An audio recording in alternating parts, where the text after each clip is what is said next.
Dive into the enigmatic and often unsettling world of ancient Egyptian pharaohs in this immersive historical exploration. From their opulent palaces to their obsessive preparations for the afterlife, uncover the captivating lives of these divine rulers. Settle in, and let's journey back to a civilization that continues to intrigue and mystify. If you enjoy this deep dive into history, consider subscribing for more thought-provoking content. Dive into the enigmatic and often unsettling world of ancient Egyptian pharaohs in this immersive historical exploration. From their opulent palaces to their obsessive preparations for the afterlife, uncover the captivating lives of these divine rulers. Settle in, and let's journey back to a civilization that continues to intrigue and mystify. If you enjoy this deep dive into history, consider subscribing for more thought-provoking content. Alright, let's set the stage. Shall we imagine a land of golden deserts, lush river valleys, and monumental temples and tombs that pierce the vivid blue sky, a civilization that endured for over 3,000 years, leaving an indelible mark on human history. At the center of it all were the pharaohs, the divine rulers who wielded immense power and prestige, but behind the glittering facade of riches and royalty, the lives of these god kings were often steeped in darkness, obsession, and shocking practices that may be hard for us to fathom today. Over the next hour or so, we'll be diving deep into the fascinating and often unsettling world of ancient Egyptian pharaohs. We'll explore their opulent daily lives inside sprawling palace complexes, their tangled webs of royal relationships and rivalries, and their unshakable belief in their own divinity. We'll also confront the pharaohs' fixation on death and the afterlife, which drove them to construct ever more elaborate tombs, andarary temples, and even led some to engage in the chilling practice of human sacrifice. By the end of our journey, we'll have encountered influential figures like Hatshepsut,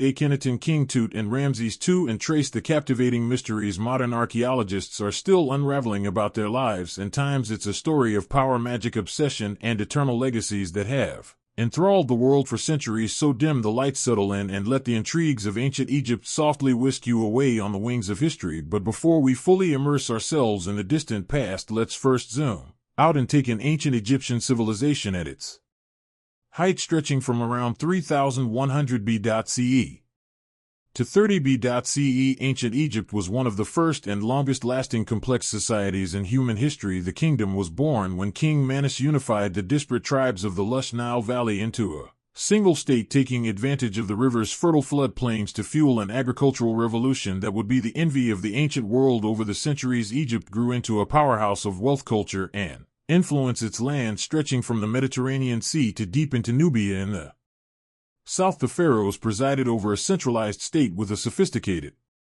bureaucracy, groundbreaking technological advancements like the ox-drawn plow and sailboats, and a rich culture that produced timeless works of art, architecture, and literature. The Egyptians developed one of the world's earliest writing systems in the form of hieroglyphics, as well as a 365-day calendar that tracked the annual flooding of the Nile with uncanny precision. But perhaps their most visible and enduring achievements were the colossal monuments they left behind: the Great Pyramids, sprawling temple complexes, and subterranean tombs hewn into cliffsides. These awe-inspiring feats of engineering served to project the godlike power and prestige of the pharaohs, while also hinting at the depths of their obsession with death and eternity. For the pharaohs, this earthly life was but a prelude to a glorious and well-provisioned immortality, and they would bend immense resources and human capital to securing their share of forever. At the center of this remarkable civilization were the pharaohs themselves, the divine kings who ruled as the living embodiment of the god Horus on earth. The pharaoh was the supreme authority in all matters of state, religion, and war, wielding a level of power and influence that would be almost unimaginable today. He, or in rare cases she, was responsible for maintaining order and balance in the cosmos, placating the gods with rituals and offerings, and ensuring the prosperity and protection of the Egyptian people. But this exalted status came with a dark side as well, as we'll soon discover. The pharaohs were bound by an intricate and often brutal web of rituals, superstitions, and obligations that governed every aspect of their lives and deaths, from the incestuous marriages they contracted to keep the royal bloodline pure to the servants and pets they took with them into the grave, to the shocking acts of deification and human sacrifice. Some pharaohs engaged in the lives of these divine rulers were often steeped in as much darkness as light. So as we set off to explore the private lives and enduring legacy of some of history's most iconic and influential rulers, brace yourself for a journey into the captivating, beguiling, and at times disturbing world of the Pharaohs of ancient Egypt. Let's begin by imagining a day in the life of a pharaoh at the height of the New Kingdom around 1500 BCE. Dawn breaks gently over the shining limestone walls of the pharaoh's sprawling palace complex at Thebes. The king and his entourage aroused from their sleep by the soft sound of blind musicians serenading the sunrise as barefoot servants pad silently through torch-lit halls bearing trays of delicacies to break the royal fast in the palace's colonnaded courtyards. Songbirds flit among lush gardens and burbling fountains as tamed baboons and lion cubs lounge in the shade. The pharaoh emerges from his bedchamber accompanied by a series of body servants who have spent the last hour attending to his elaborate grooming regimen. They've shaved his head and body silky smooth to stave off lice, lined his eyes with striking kohl and green malachite, and anointed his limbs with fragrant oils and perfumes. Gold and electrum gleam at his throat and wrists, while an exquisite crown in the shape of a falcon encircles his brow, a symbol of his divine kinship with the god Horus. Thus arrayed in all his finery, the living god strides forth to begin his packed schedule of daily duties and devotions. First on the agenda is a visit to the palace shrine to make offerings and libations to the chief gods Re, the sun god Osiris, the god of the underworld, and the pharaoh's own deified ancestors. Chanting priests fill the incense-perfumed air with hymns and prayers as the king prostrates himself before the serene painted gazes of the gods. With his religious obligations discharged, the pharaoh convenes his council to hear petitions, dispense judgments, and consult on affairs of state. Seated on a golden throne, he listens as his vizier reads out the day's business, boundary disputes to settle, trade agreements to negotiate, construction projects to oversee. Though he solicits advice from his most trusted courtiers, the final word on all matters ultimately rests with him. The day wears on in a blur of ceremonies and spectacles designed to awe the populace and reinforce the pharaoh's divine right to rule. The king processes through the city in a magnificent chariot, the cheers of his subjects rising like a wave as he showers them with gifts of gold and grain. He officiates over the ritual opening of a new temple, driving in the first peg with a golden mallet as priests chant incantations to seal the sacred space. But even in these moments of public triumph, an undercurrent of dark superstition and obsessive ritual runs beneath the surface. The pharaoh is careful to always enter a room right foot first to ward off evil spirits. He eats only with his left hand, reserving his right for communing with the gods, and he never ever allows his shadow to fall across a priest or a statue of a deity, lest he incur divine wrath that could bring ruin upon the kingdom. As Re's fiery orb sinks slowly toward the western horizon, the pharaoh retires to his private quarters for a few snatched moments of relaxation before the evening banquet. Dancing girls sway sinuously to the strains of harps and lyres, while the king sips date wine from a golden goblet and contemplates the finer points of theology with his advisors. But even in repose, the specter of death and eternity are never far from his mind, for the pharaoh knows that this mortal life, however opulent and godlike, is but a fleeting dream compared to the glorious forever that awaits him in the field of reeds. It's why he's already poured untold resources into his tomb in the Valley of the Kings, a hidden city of the dead where he will reign in splendor for all eternity. But first he must navigate the tangled web of obligations and dangers that come with wearing the double crown, and nowhere are those perils more present than in his own royal household. From the day he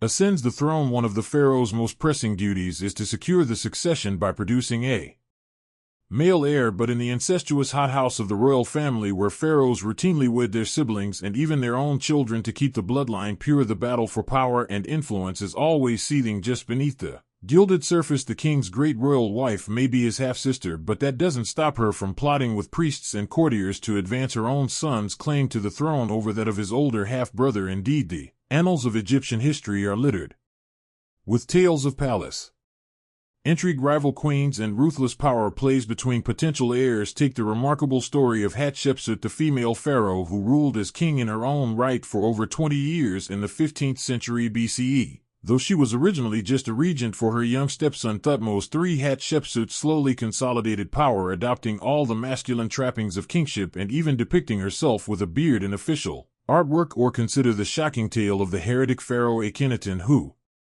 upended centuries of religious tradition by proclaiming the sun disk Atenin as the one true god and outlawing the worship of all others. In his religious zeal, Akhenaten even changed his name from Amenhotep IV to reflect his devotion to Aten, moved the capital to a remote desert city, and persecuted the powerful priests of Amen. His reign was plagued by palace conspiracies and ended in disaster, with his young son Tutankhamun left to pick up the pieces, but perhaps the most disturbing example of how the Pharaoh's godlike power could be abused is the practice of human sacrifice that was once disturbingly common in ancient Egypt. Archaeologists have unearthed numerous so-called retainer sacrifices in the tombs of early kings like J and Jet, where dozens of servants were slaughtered to continue serving their master in the afterlife. Even more chillingly, some pharaohs like Ahar were buried with their pets and worldly treasures, as well as piles of human hair wigs likely shorn from sacrificial victims. Thankfully, this ghastly practice seems to have died out by the end of the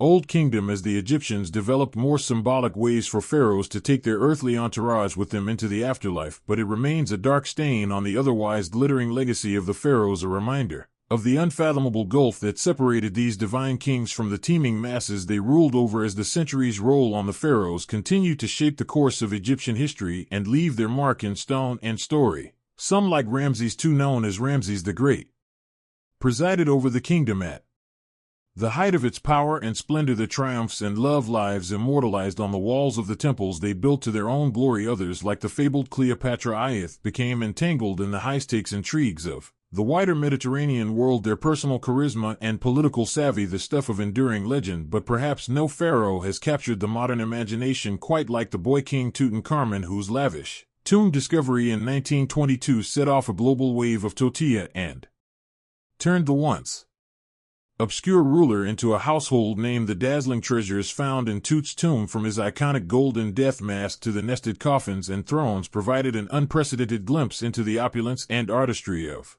a royal burial and cemented the pharaoh's reputation as the ultimate status symbols of the ancient world. Today, new archaeological discoveries and cutting-edge scientific techniques are allowing us to peer even deeper into the lives and deaths of these endlessly fascinating rulers. CT scans and DNA analysis have revealed the inbred genetic deformities that plagued Tut's family line, as well as the festering wounds and malaria that likely claimed his life at the tender age of 19. Inscriptions and papyri paint an increasingly vivid picture of the cutthroat world of palace politics, where foreign concubines and scheming viziers jostled for influence in the shadow of the throne. And yet, for all the dark secrets and unsettling practices we've uncovered about the pharaohs, their luminous legacy as some of the most iconic and enduring rulers in human history remains.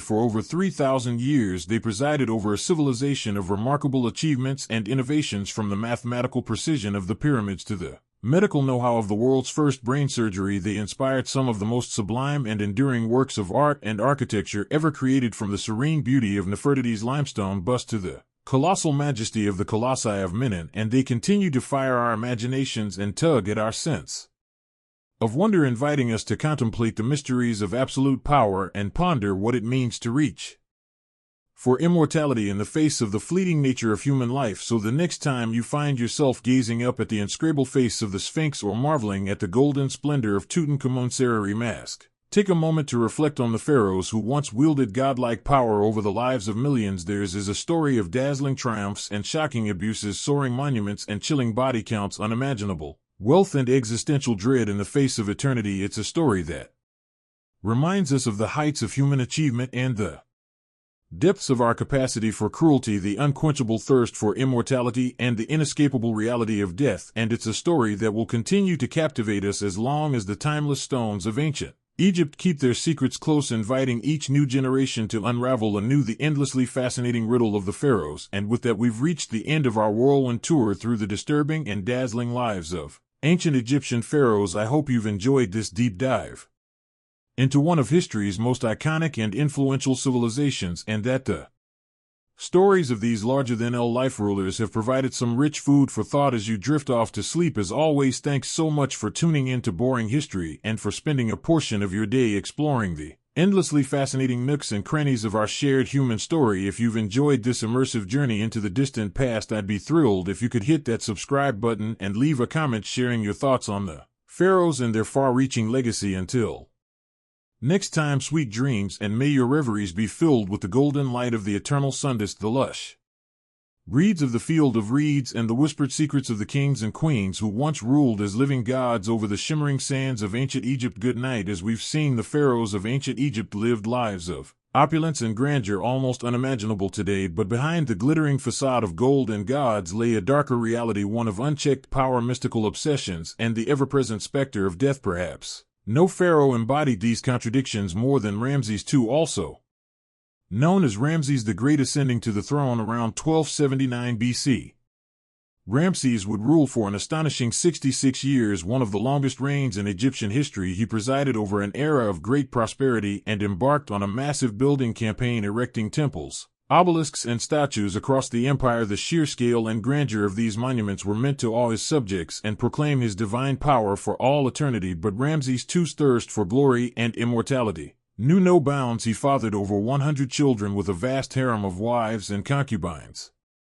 He didn't hesitate to deface or outright destroy the temples and monuments of previous rulers, replacing their names and images with his own in a brazen act of propaganda. Even the colossal statues he erected of himself, some towering over 80 foot tall, were exercises in deified narcissism and self-arrandisement. Yet perhaps most disturbing were the measures Ramses took to ensure his own afterlife. His sprawling tomb complex, the Ramesseum, included a massive Iri temple served by an entire city of priests, artisans, and slaves. Ramses spared no expense furnishing his eternal resting place, packing it with unimaginable treasures, golden chariots, exquisite furniture, intricately carved alabaster vessels. Even his beloved pet lion was mummified to accompany him. But Ramses didn't stop there. Recent excavations suggest that many of the pharaoh's household staff, including his concubines, were ritually sacrificed upon his death so they could continue serving him in the afterlife. The remains of these victims paint a grim picture, their bodies posed as if still waiting hand and foot on their master, now an eternally divine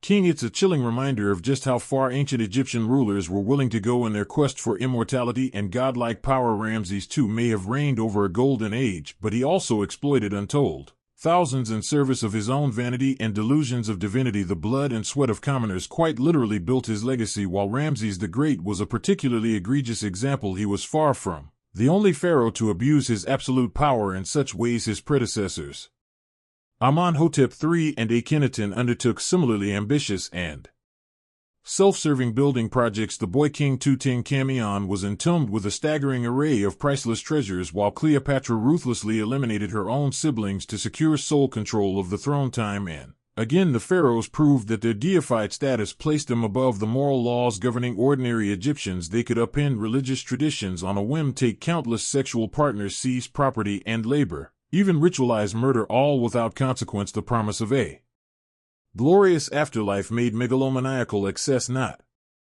only acceptable but almost inevitable. But in the end, the pharaohs discovered what all tyrants must, that no mortal, no matter how powerful, can escape death. For all their temples and tombs, magical spells, and sacrificial servants, they succumbed to the same fate as the humblest peasant. Their mummified bodies and worldly possessions gathered dust in the darkness while their empire declined and their gods were forgotten. The cautionary tale of the pharaohs still resonates in our modern world of would be strong men and self-styled demigods. Those who believe themselves above the common bonds of morality and mortality would do well to remember how the mightiest rulers of ancient Egypt met their ignominious ends. For the great leveler comes for kings and commoners alike, a humbling lesson 3,000 years in the making. As we close this chapter on the disturbing lives of ancient Egypt's god-kings, one can't help but marvel at all that's been lost to the devouring sands of time. We may have unearthed their treasures and unraveled some of their secrets, but so much remains unknown about this captivating civilization that built wonders and banished moral constraints. Perhaps as archaeologists chip away at the layers of history, we'll come to an even clearer understanding of the shadows behind the pharaoh's dazzling reign, a deeper knowledge of what drove these divine rulers to such heights of power and depths of depraved self-obsession. Until then, they'll continue to haunt our imagination, spectacular sphinx-like, cloaked in gold and mystery. We can only guess at what other chilling revelations lie buried in the Valley of the Kings, waiting to see the light of day. Once more, tales of tyrants and god-kings faded to dust and etched in eternity, a reminder that even the grandest of empires and most glorified of rulers can't escape time's inexorable march. So as we drift off to sleep, our heads filled with gilded sarcophagi and whispering spirits, let's ponder the enduring allure of these ancient royals who held the power of life and death, heaven and earth, in their manicured hands, and be thankful perhaps that their like will never walk among us again, divine, decadent, and undone by their own towering egos. The next morning would see the pharaoh embark on his daily routine of religious duties and governing. He would first bathe in a sacred pool or be cleansed with holy water by priests, a ritual believed to purify both body and spirit. The pharaoh was then dressed in the finest linens adorned with regal symbols like the double crown, scepter, and crook, each item held deep meaning, the crook representing his role as shepherd of his people, the flail his authority to punish enemies of Egypt. But even these mundane morning tasks were imbued with layers of spiritual significance. Every movement was like a carefully choreographed dance governed by the strict rules of Ma'at, the cosmic order that held the universe together. To deviate even slightly from these divine protocols was to court chaos and risk the gods' wrath. It was a heavy existential burden to bear, but one seen as absolutely essential for a living god. Once attired in his divine regalia, the pharaoh would emerge from the palace to begin his packed schedule. Often first up was a visit to the temple to make offerings to the gods and perform vital rituals, as the high priest of every temple. His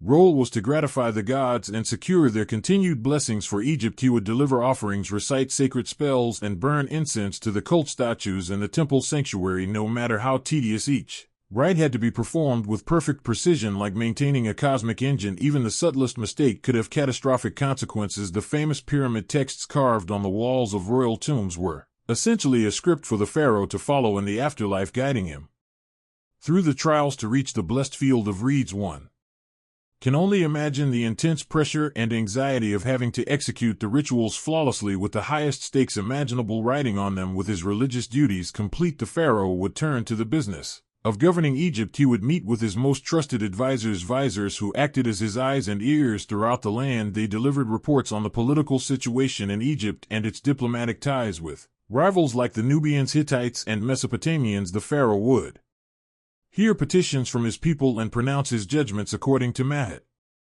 Although the viziers oversaw the vast state bureaucracy on a day-to-day basis, the pharaoh had the final say on all matters and was expected to uphold justice. Governing a massive state was challenging enough, but the pharaoh's absolute power created its own disturbing incentives. With no real check on his whims, a pharaoh could easily succumb to corruption or tyranny if he wished. Some pharaohs imposed brutal taxes and forced labor on their subjects to build their own lavish monuments. Others grew paranoid and resorted to ruthless purges of anyone they perceived as a threat. The atomic pharaoh Toi had his own mother and brother murdered to eliminate potential rivals to the throne. With ultimate power over life and death, even the bonds of family could turn deadly. But the pharaoh's day wasn't all blood and toil. He was also entitled to enjoy the finest earthly pleasures and leisure pursuits. He might go on a hunting expedition in the desert, firing arrows from his war chariot at fleeing lions and gazelles. The hunt was seen as a metaphor for the pharaoh's triumph over the forces of chaos that constantly threatened Egypt. A successful hunt proved his vitality and warrior prowess. The pharaoh might also indulge in a board game of Senate with one of his trusted courtiers. Senate was hugely popular among the Egyptian elite, and even took on spiritual dimensions. Some believed the game mimicked the soul's journey through the Duat underworld, with the final squares representing the gates of the afterlife. Here again, the lines between earthly recreation and cosmic symbolism were always blurred as Re's journey across the sky drew to a close and shadows lengthened. The pharaoh would finally retire to his chambers after a long day of service to the two lands, but even in rest his divine duties never ceased. The pharaoh's sleep was believed to mystically merge his bar soul with the sun god, renewing his divine life force. It was a time of strange visions and communion with the gods, not mere repose. Enigmatic dream books have survived that were used to help interpret the pharaoh's dreams and discern divine messages in them. In one disturbing dream from the Chester Batty Papyrus, the pharaoh Ramses II Drunky saw Peter, the great creator god of Memphis, standing over him with a sword. Peter angrily chastised him for not completing his temple and struck him on his side. When Ramses awoke, he was determined to appease the wrathful deity by expediting work on the temple. Even in his own dreams, it seemed there was no refuge from the crushing pressure of his role. The pharaoh's waking hours may have passed according to strict ritual and protocol, but his sleeping mind was an untamed landscape where deities and demons roamed freely. The same potent magic he wielded by day held sway in this nocturnal realm for good or ill. Spells were carved on headrests and bed frames to protect the vulnerable sleeper from malign forces. This liminal space between waking and dreaming was a potent time for communing with the unseen and for divining the gods' myriad wills. The life of a pharaoh from sun up to sundown was a tightrope walk between the earthly and divine, the banal and sublime. Every action, no matter how Routine took on transcendent significance in a world pulsing with magic and portent. There could be no real distinction between sacred and profane. That pervasive aura of mysticism and symbolism infused the pharaoh's day-to-day existence, but also justified the absolute power he wielded by upholding Mahat in the material realm. The pharaoh sustained the proper order that kept the cosmos from dissolving into oblivion, but that same power also enabled the darkest impulses and excesses of human nature. The challenge for any pharaoh was to embody the lofty virtues of a God on earth while still being fallible flesh and blood. Some managed that balancing act with justice and restraint, securing their people's prosperity and history's favor. Others succumbed to tyranny and caprice, leaving legacies forever tainted by cruelty. But whether revered or reviled, the pharaohs all shared an existence profoundly alien to our modern sensibilities, where the scope of one's actions held literally life and death stakes for an entire civilization. The pharaoh's day typically began at sunrise with a ceremonial cleansing by priests, followed by a grand procession out to the main temple for ritual offerings and worship as a living god. This direct link to the divine was the pharaoh's most vital duty necessary to maintain Marat. He would present statuettes of himself as offerings and libate wine, milk, and other precious liquids before the gods. Incense would be burned, prayers recited, and sacred magic enacted through liturgies and hymns. After the morning rituals, the pharaoh would attend to the business of state, receiving ministers' reports, settling legal cases, and issuing decrees on everything from irrigation projects to mining expeditions. He would also engage in more ceremonial duties as the day progressed, from officiating over agricultural festivals to commissioning monumental building works in his name. The pharaoh's workday was interspersed with breaks for meals, recreation, and rest. Meals were sumptuous affairs, with the pharaoh entitled to the choicest cuts of meat, the freshest produce from palace gardens, and delicacies like honey, figs, and dates. Servants would swat flies with long fans and offer water to wash. Recreation might include hunting, board games like Senate, or watching performances by musicians, dancers, and acrobats. Some pharaohs enjoyed swimming in palace pools or taking a langangerous barge ride down the Nile, but even in leisure there was little respite from ritual and responsibility. If the pharaoh opted for a pleasure cruise, it would be aboard a gilded barge hung with fluttering pennants, rowed by crews of servants as he relaxed under a canopy with his family and courtiers. If he retired to his harem for the evening, he was still expected to spend time with his great royal wife and produce heirs to secure the dynasty. The god king's life was a goldfish bowl of relentless public scrutiny and expectation. While the pharaoh's magnificent surroundings and godlike status may seem enviable, it was in truth an intensely demanding and precarious existence. The smallest lapse in upholding Marat, whether ritual or moral, could unleash the furies of fate upon the entire land. He was like an acrobat crossing the Nile on a gossamer thread, poised between the earthly and the eternal. The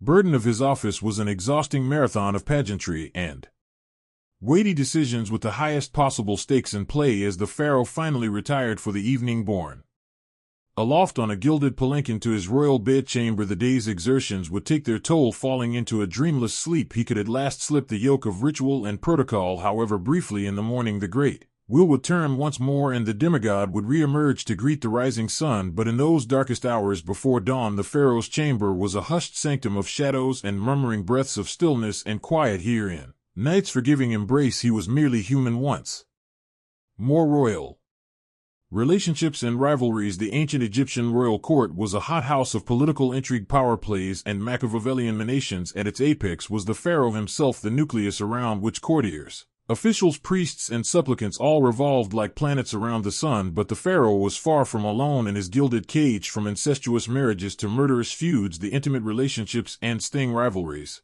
of the royal household were an eternal wellspring of drama to rival any soap opera. The women who surrounded the pharaoh were some of the most influential and intriguing figures in the palace. Foremost among them was the great royal wife, the queen, who was meant to be the pharaoh's favorite consort and chief partner in ruling Egypt. Many queens wielded substantial power in their own right, with some like Nefertiti and Hatshepsut even eclipsing their husband's authority. Nefertiti, the legendary beauty and great royal wife of the oddball pharaoh Akhenaten, may have reigned as a full-fledged co-ruler beside him during the height of the Amena period's religious upheaval. She vanished mysteriously from the record in Akhenaten's final years, but some tantalizing clues hint that she may have even succeeded him as the shrouded pharaoh. The jury's still out on that enigma. Hatshepsut's unprecedented power play was even more dramatic as the royal daughter wife and mother of kings Hatshepsut, was uniquely poised to make her move when her young stepson Thutmose II inherited the throne. First serving as his regent, Hatshepsut soon assumed the full titles and regalia of a king in her own right, dropping the feminine endings from her royal name. For over 2 decades, Egypt had a female pharaoh in all but anatomy, dominating a time of immense prosperity and monumental building. Only after her death did Thutmose III emerge from the shadow of his formidable stepmother, but being the pharaoh's chief wife and queen was no guarantee of an easy life in a polygamous palace. The queen always had to stay on her toes to maintain her influence and guard against rivals. One of the most infamous examples was the bitter war between Ramses II's chief queen Nefertari and the secondary wife Isetnefert, mother of the heir apparent. Court gossip gleefully chronicled how the two powerful women schemed ceaselessly against each other, using everything from lavish banquets to slanderous graffiti to sway the pharaoh's favor. The stakes in this Game of Thrones were immensely high as queens vied to secure the succession for their own sons. Isnefret ultimately triumphed, living to see her son Manpar take the throne, but only after decades of cutthroat intrigue. Such vicious rivalries between a pharaoh's wives were part for the palace course. Incest was another queasy quirk of royal marriages seen as essential to safeguarding the sacred bloodline. Pharaohs often married their sisters' daughters and even mothers in an attempt to keep the royal lineage as pure as possible. The Greek Ptolemaic dynasty took this to extremes, with the family tree knotting back on itself in a snarl tangle of repeated incestuous unions. Cleopatra Ieth, the most famous toy of all, was actually the product of at least 3 generations of uninterrupted brother marriages. Her family seemed to be competing to rack up the most convoluted incestuous relationships with uncle, niece, and even double sibling matches thrown in for good measure. Ironically, all this incestuous inbreeding may have produced the genetic quirks and mental instability that ultimately doomed the dynasty. But incest in the royal family wasn't just an atomic phenomenon, it was an age-old custom dating back to the mythical origins of Egyptian kingship itself. The pharaoh was seen as the earthly embodiment of Horus, the divine son of Osiris, and Isis, a brother-sister pair who also happened to be husband and wife. By emulating the gods' incestuous marriage, the pharaoh was upholding the cosmic order and literally following in the footsteps of the gods. Of course, such sibling marriages must have taken a heavy toll both psychologically and genetically. The famous Tutankhamun was the sickly, short-lived product of an incestuous match between Akhenaten and his sister. His congenitally deformed foot and cleft palate point to the deleterious effects of inbreeding, but to the ancient Egyptians, purity of blood was far more important than genetic diversity. Incest was therefore not a taboo but a sacred tradition. If rivalries between wives were vicious, those between potential heirs could be downright murderous. Primogeniture was not a hard and fast rule in ancient Egypt, meaning that any son or even daughter of the pharaoh could potentially make a play for the throne. This often led to cutthroat power struggles and grim succession crises as rival princes schemed to eliminate their competitors. One notorious example was Amenet, the founder of the powerful 12th dynasty and advisor to the previous king. Amenet launched a successful coup and had himself crowned as the new pharaoh, but his reign was plagued by constant conspiracies and assassination attempts as rival factions jockeyed for power. His own harem even launched a shadowy plot against his life, creeping into the royal bedchamber with daggers drawn. Amenhotep only survived by the intervention of his loyal guards, fighting them off nearly naked. So shaken was Amenhotep by his brush with death that he took the unprecedented step of crowning his son Sinis as Pharaoh during his own lifetime. By securing the succession early, Amenhotep aimed to stave off further intrigues and smooth the transfer of power. Realpolitik trumped tradition. Amenhotep's instructions to his son, a treatise on effective kingship, reflect his embattled cynicism. Be on your guard against all subordinates because you cannot be sure who is plotting against you. Perhaps the ultimate example of a royal rivalry turned deadly was the grim fall of Ramses III, the last great pharaoh of the New Kingdom. Court records paint a sordid picture of a geriatric pharaoh with a harem of hundreds riven by factionalism as rival wives schemed to put their sons on the throne. One wife, Tyr, hatched an audacious plot to assassinate Ramses and crown her son Pentawere in a coup. The conspiracy was uncovered at the 11th hour, but not before a bloody skirmish between guards loyal to Ty and those protecting the pharaoh. In the end, Ramses' own throat was slit, likely by an assassin who wormed his way into the royal harem. The king lingered just long enough to appoint his designated heir and round up the leaders of the failed coup. In a grisly epilogue, the chief conspirators were forced to commit suicide while the Hapless Pentawere was brutally executed and denied proper burial. Even in death, royal rivalries refused to rest. Such ruthless intrigues and lethal power plays were all too common in the pharaoh's court, where the knives were perpetually out. Trust and loyalty were luxuries few could afford, with even family members, potential enemies, vying for position. Caught in this tangled web of shaky alliances and seething resentments, the pharaoh had to walk a razor's edge, vigilantly balancing factions while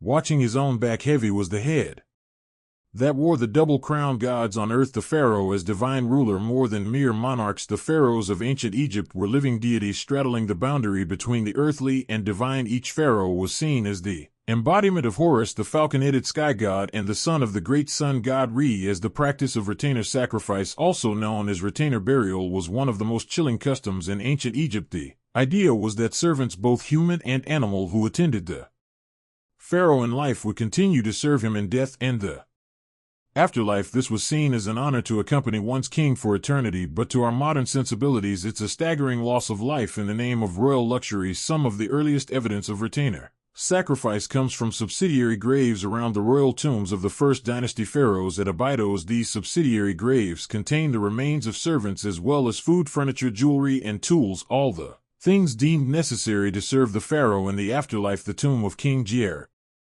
is a striking example. Excavations revealed 318 subsidiary burials around his tomb, with servants' bodies arranged in neat rows believed to have been sacrificed upon J's death. Even more unsettling are the animal sacrifices found in pharaonic tombs. Many kings were buried with their beloved pets to keep them company: hunting dogs, cats, monkeys, gazelles, and more. But some animal graves are on a whole different scale. The tomb of King Horahar contained 10 donkeys that had carried his funeral gifts. King Nama's tomb held 10 dogs. The first dynasty pharaoh Waj was even buried with no less than 12 baboons, creatures considered sacred to the god Thoth. But perhaps the most bizarre burial good of all was human hair. Lots and lots of it. Archaeologists uncovered a staggering 30 million animal mummies and 80 tons of human hair in a series of vast catacombs beneath the temple of Anubis at Saqqara. Much of this hair is believed to have been shorn from servants and offered to the jackal-headed god of embalming as a plea for the deceased pharaoh's safe journey to the afterlife. As staggering as these numbers are, it's important to note that human sacrifice was not constant throughout ancient Egyptian history. It seems to have been practiced only in the early dynastic period, phasing out as mummification and more symbolic burial goods took precedence. By the time of the New Kingdom, human sacrifices had disappeared, replaced by Shabti figurines meant to magically come alive and act as servants in the afterlife. Still, those early royal tombs with their grim galleries of subsidiary burials leave a lasting and haunting impression. They speak to the absolute power of the pharaohs and the value placed on their post-mortem comfort. Above all else, even in death, the pharaohs commanded the living. Their sacred status meant their journey to the afterlife was all that mattered, no matter how many had to die to ensure it. This is perhaps best summed up by the inscription on the tomb of the 6th dynasty courtier Vinei the Elder. He proudly describes his role in building the royal tomb, saying, "His Majesty sent me to Et to bring the sarcophagus with its lid and the costly august pyramidion, for the pyramid called Menura shines and is beautiful of the queen eye. Did it all in the completeness and exactness which His Majesty loves." The pharaoh's eternal resting place was paramount, sparing no expense, effort, or life. But not all pharaohs clung to these dark sacrificial practices. The reign of Akhenaten, the controversial king who upended Egyptian religion by worshipping only the sun, disenabled for its lack of evidence of human sacrifice. Akhenaten moved the capital to a new city, Akhenaten, known today as Amana. Here he built a royal tomb with no subsidiary graves, perhaps signaling a shift in honorary customs to match his religious reforms. However, Akhenaten's changes were short-lived. After his death, his son Tutankhamun and successors returned to the old gods and traditional practices. Tut's own famous tomb, discovered in 1922, was stocked with all the traditional grave goods and mummified remains of his several stillborn daughters. Though not sacrificed in the old way, these children still accompanied him to the afterlife as eternal reminders of his divine blood. And so, even as human sacrifice waned, the pharaonic obsession with the afterlife never did. The mummification process grew ever more elaborate, with pharaohs like Seti the Firm and Ramses II going to their eternal rest in multi-room hidden tombs filled with every earthly treasure. They were still meant to live forever as gods among the gods, even if their retinue of ghostly servants was now rendered in wood, clay, and stone rather than flesh and blood. This enduring belief in the pharaoh's divinity and earthly eternity attained is perhaps their most lasting legacy long after their tombs were looted and bodies scattered. The pharaohs are still with us, resurrected in our history books and museum galleries. We still speak their names: Khufu, Nefertiti, Hatshepsut, Tutankhamun, and marvel at their monuments they built for eternity, and in many ways they achieved it, though not as they might have imagined, for the pharaohs' eternal life was given a birthright of their divine status for their subjects. The afterlife had to be earned through service both in this life and the next. This fundamental divide, the chasm between the god-kings and the rest of humanity, is what makes their world at once so dazzling and so alien to our eyes. It was a world where one person by accident of birth could command the living and the dead, move mountains and rivers, and shape the very landscape of eternity. That was the power and the burden of the pharaohs, the sons of ancient Egypt, who lived, ruled, and died as gods on earth. And yet for all their power and splendor, the pharaohs were still mortal men and women. They suffered from the same human frailties: disease, injury, family drama, political intrigue. They just did so on a much grander scale, befitting their exalted status. This is perhaps what makes them so endlessly fascinating, so ripe for continual study and speculation. They were larger than life, but still life-sized, untouchable gods, but still flesh and blood in the end. Maybe this is what draws us back again and again to the lives of the pharaohs. They built the pyramids and great sphinx, grand temples and hidden tombs, but they also loved their children, mourned their dead, and hoped for eternity. They were both extraordinarily powerful and extraordinarily human, and that more than any monument or mummy is their most enduring legacy, the reminder that even the most exalted among us are still one of us. Even a pharaoh beneath the crowns and finery, the incense smoke and chanting priests, was still a person making their way in the world, looking ahead to the next. The ancient Egyptians believed that to speak the name of the dead was to make them live again. Perhaps then we are all part of the pharaohs' afterlife. Every time we tell their stories, ponder their lives, and marvel at their works they built, their tombs and pyramids, to last till the end of time. And in doing so they built themselves into the very bedrock of our history. The pharaohs may be gone, but they are not forgotten. They live on in our collective memory, as real and vivid as the paint on their tomb walls, and so we keep them in their extraordinary, disturbing, dazzling world now and for all eternity. And so we lay the pharaohs to rest as they were laid to rest so long ago, with reverence, with wonder, and with the whisper of their names echoing down through the ages. Sleep well, god, kings and queens of the now. May your car endure, your bar take flight, and your stories be told for all time. And thank you, dear listener, for accompanying us on this journey into the distant past. May the peace of the pharaohs be with you, and may your dreams be as sweet as the lotus blossoms on the Nile. Good night. The immense power and influence wielded by the ancient Egyptian pharaohs is truly mind-boggling to contemplate even thousands of years later. As both divine figures and absolute monarchs, these god-kings lived lives of luxury and excess that would be unimaginable to the average person. But hand in hand with their privileged status came a darker side, one full of deadly intrigues, power-hungry machinations, and disturbing practices that revealed the heavy burden and often twisted realities of sitting on the throne of Egypt. It was a gilded cage in many ways. Take, for example, the pharaoh's daily routine. While it may have been filled with the finest food, servants attending to every whim, and leisurely pursuits like hunting, boating, and board games, it was also rigidly prescribed by religious duties and superstitious rituals. Every aspect was governed by a desire to maintain the proper order of the universe, so a pharaoh couldn't simply wake up and do as he pleased. There were temple rites to perform, offerings to make, and a pantheon of gods to appease. The Egyptians believed that the pharaoh had to carry out these rituals in order for the cycles of nature, like the life-giving Nile floods, to continue. That's a heavy responsibility to bear. Even the pharaoh's personal grooming was laden with meaning: washing in sacred water from the Nile, shaving their heads, and donning copious amounts of perfume, makeup, and jewelry wasn't just about vanity. It was a way of setting themselves apart, of embodying the divine on earth, and it didn't stop at appearances. Practically every minute of a pharaoh's day was scheduled and accounted for, from petitions and offerings in the morning to touring building projects and consulting with advisors in the afternoon. Even their moments of rest and leisure in the evening were shaped by tradition and the need to be seen as more than human. The pressure to live up to this superhuman ideal must have been immense, and it bred more than a few pharaohs who, drunk on power and self-arrangement, took things to dark and disturbing extremes in their quest to be the supreme ruler on both earth and in the afterlife. You can see this most clearly perhaps in the kind of megalomaniac building projects that pharaohs undertook. Not content with your average tomb or memorial temple, some commanded their subjects to toil for decades on massive, glorious monuments to themselves. The Great Pyramid of Giza, one of the 7 wonders of the Ancient world is a perfect example. This was commissioned by the Pharaoh Khufu around 2550 BC, standing over 480 foot tall and comprised of over 2 million limestone blocks. It was the tallest man-made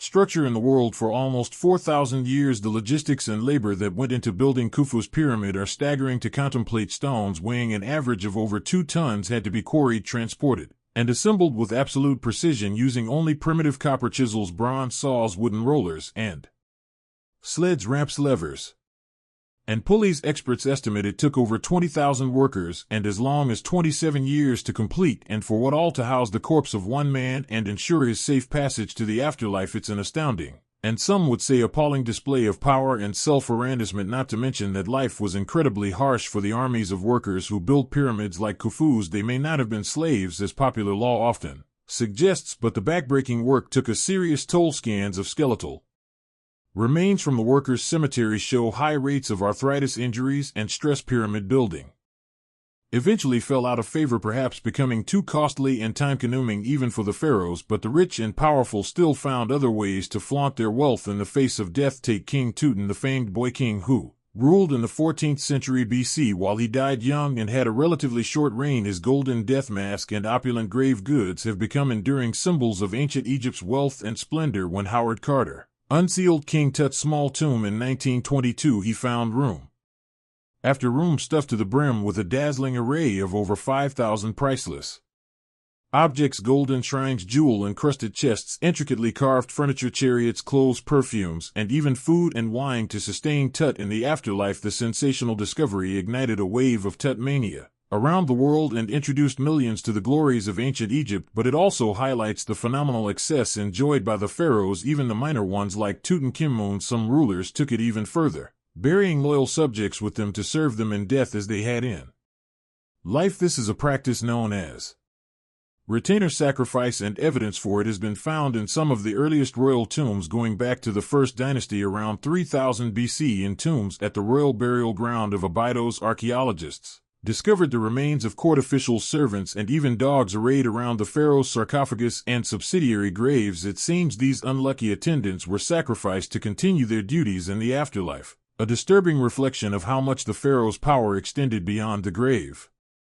Thankfully, this practice seems to have largely died out by the Old Kingdom period, but the fact that it was ever condoned at all is a chilling reminder of the absolute godlike power ancient Egyptians invested in their kings, even as mummification techniques became more and more refined and the fabled Valley of the Kings filled with hidden tombs. The gulf between the pharaoh's eternal comfort and the lot of the average Egyptian couldn't have been starker. While the royals enjoyed gold, jewels, and linen wrappings in the afterlife, most people had to make do with a simple pit grave and a few humble trinkets. If that the inequality was so stark, it's little wonder that tomb-robbing became a constant scourge for Egyptian elites. Still, the promise of eternal life, however luxurious, was one that even the pharaohs couldn't always count on, as the fates of some of the most famous rulers attest. Take Ramses II, widely regarded as the greatest and most powerful pharaoh of the New Kingdom. His reign, which lasted an astonishing 66 years from 1279 to 1213 BC, marked the peak of ancient Egypt's imperial power and prosperity. Ramses II, or Ramses the Great as he's often known, was a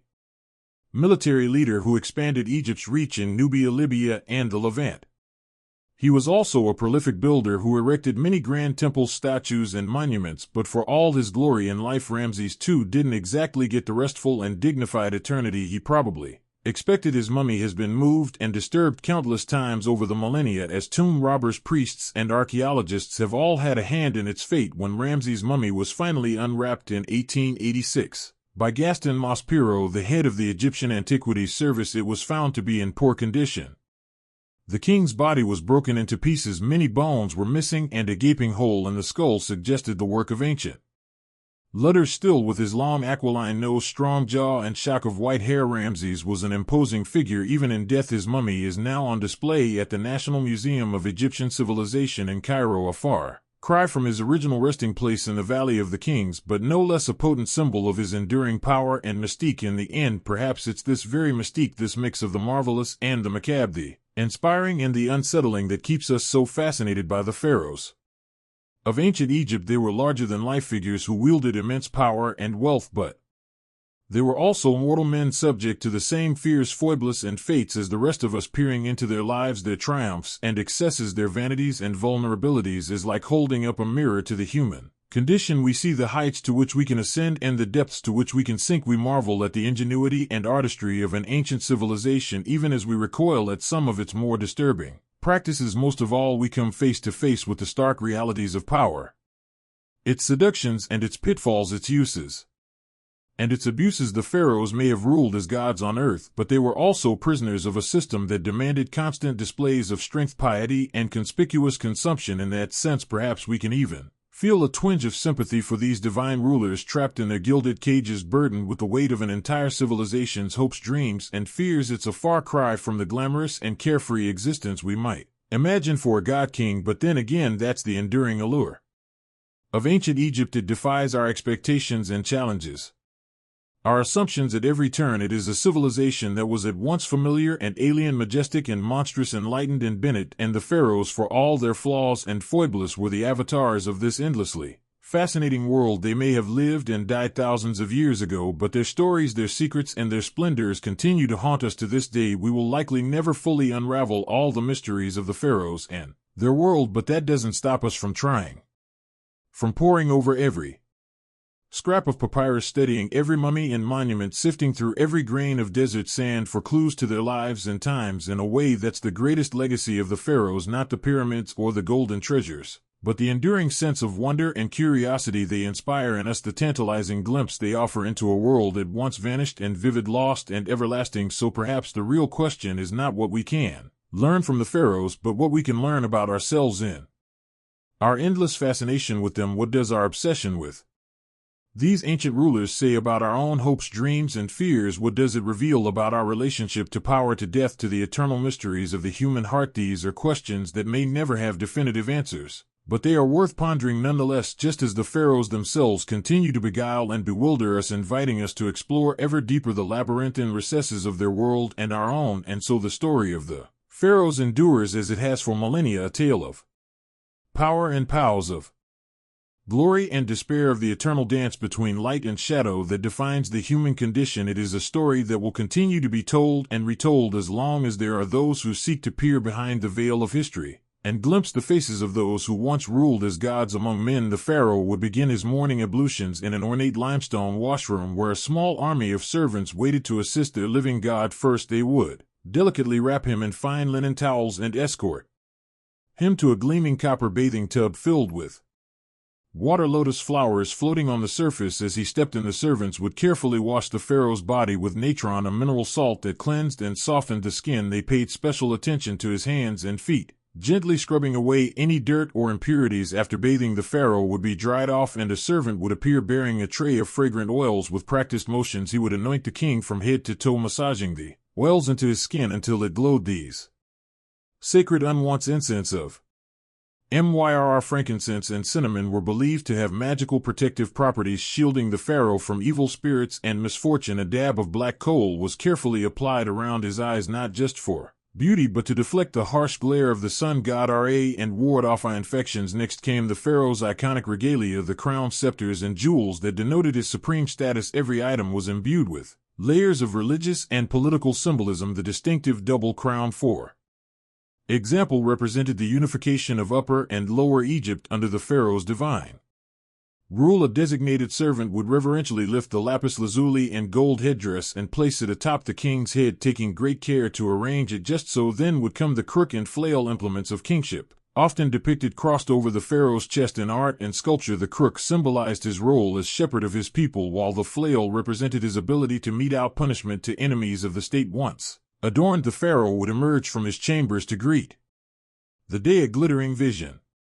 inspiring both reverence and terror. But this was only the beginning of a grueling daily routine that left little room for rest. First on the agenda was worship and offering rituals at the temple, where the pharaoh would honor the gods and elevate his own divine status. At the heart of every Egyptian temple was the inner sanctum, where a statue of the chief god resided. Only the pharaoh and the high priests were allowed to enter this sacred space and perform the daily rites. The king would prostrate himself before the god's image, reciting prayers and burning Incense, he would present lavish offerings of food, drink, clothing, and jewelry, symbolically giving the god all the best produce of the land. In return, the deity would bestow divine favor and protection on Egypt and empower the pharaoh to rule wisely and defeat his enemies. This sacred transaction between the king and the gods was the bedrock of Egyptian cosmic order, but it was also a daily reinforcement of the pharaoh's precarious position, as people believed his piety and right conduct literally sustained the cycles of the sun, the Nile floods, and the agricultural bounty of the kingdom. It was a heavy responsibility to shoulder day in and day out. With his religious duties complete, the pharaoh would begin the real work of governing, a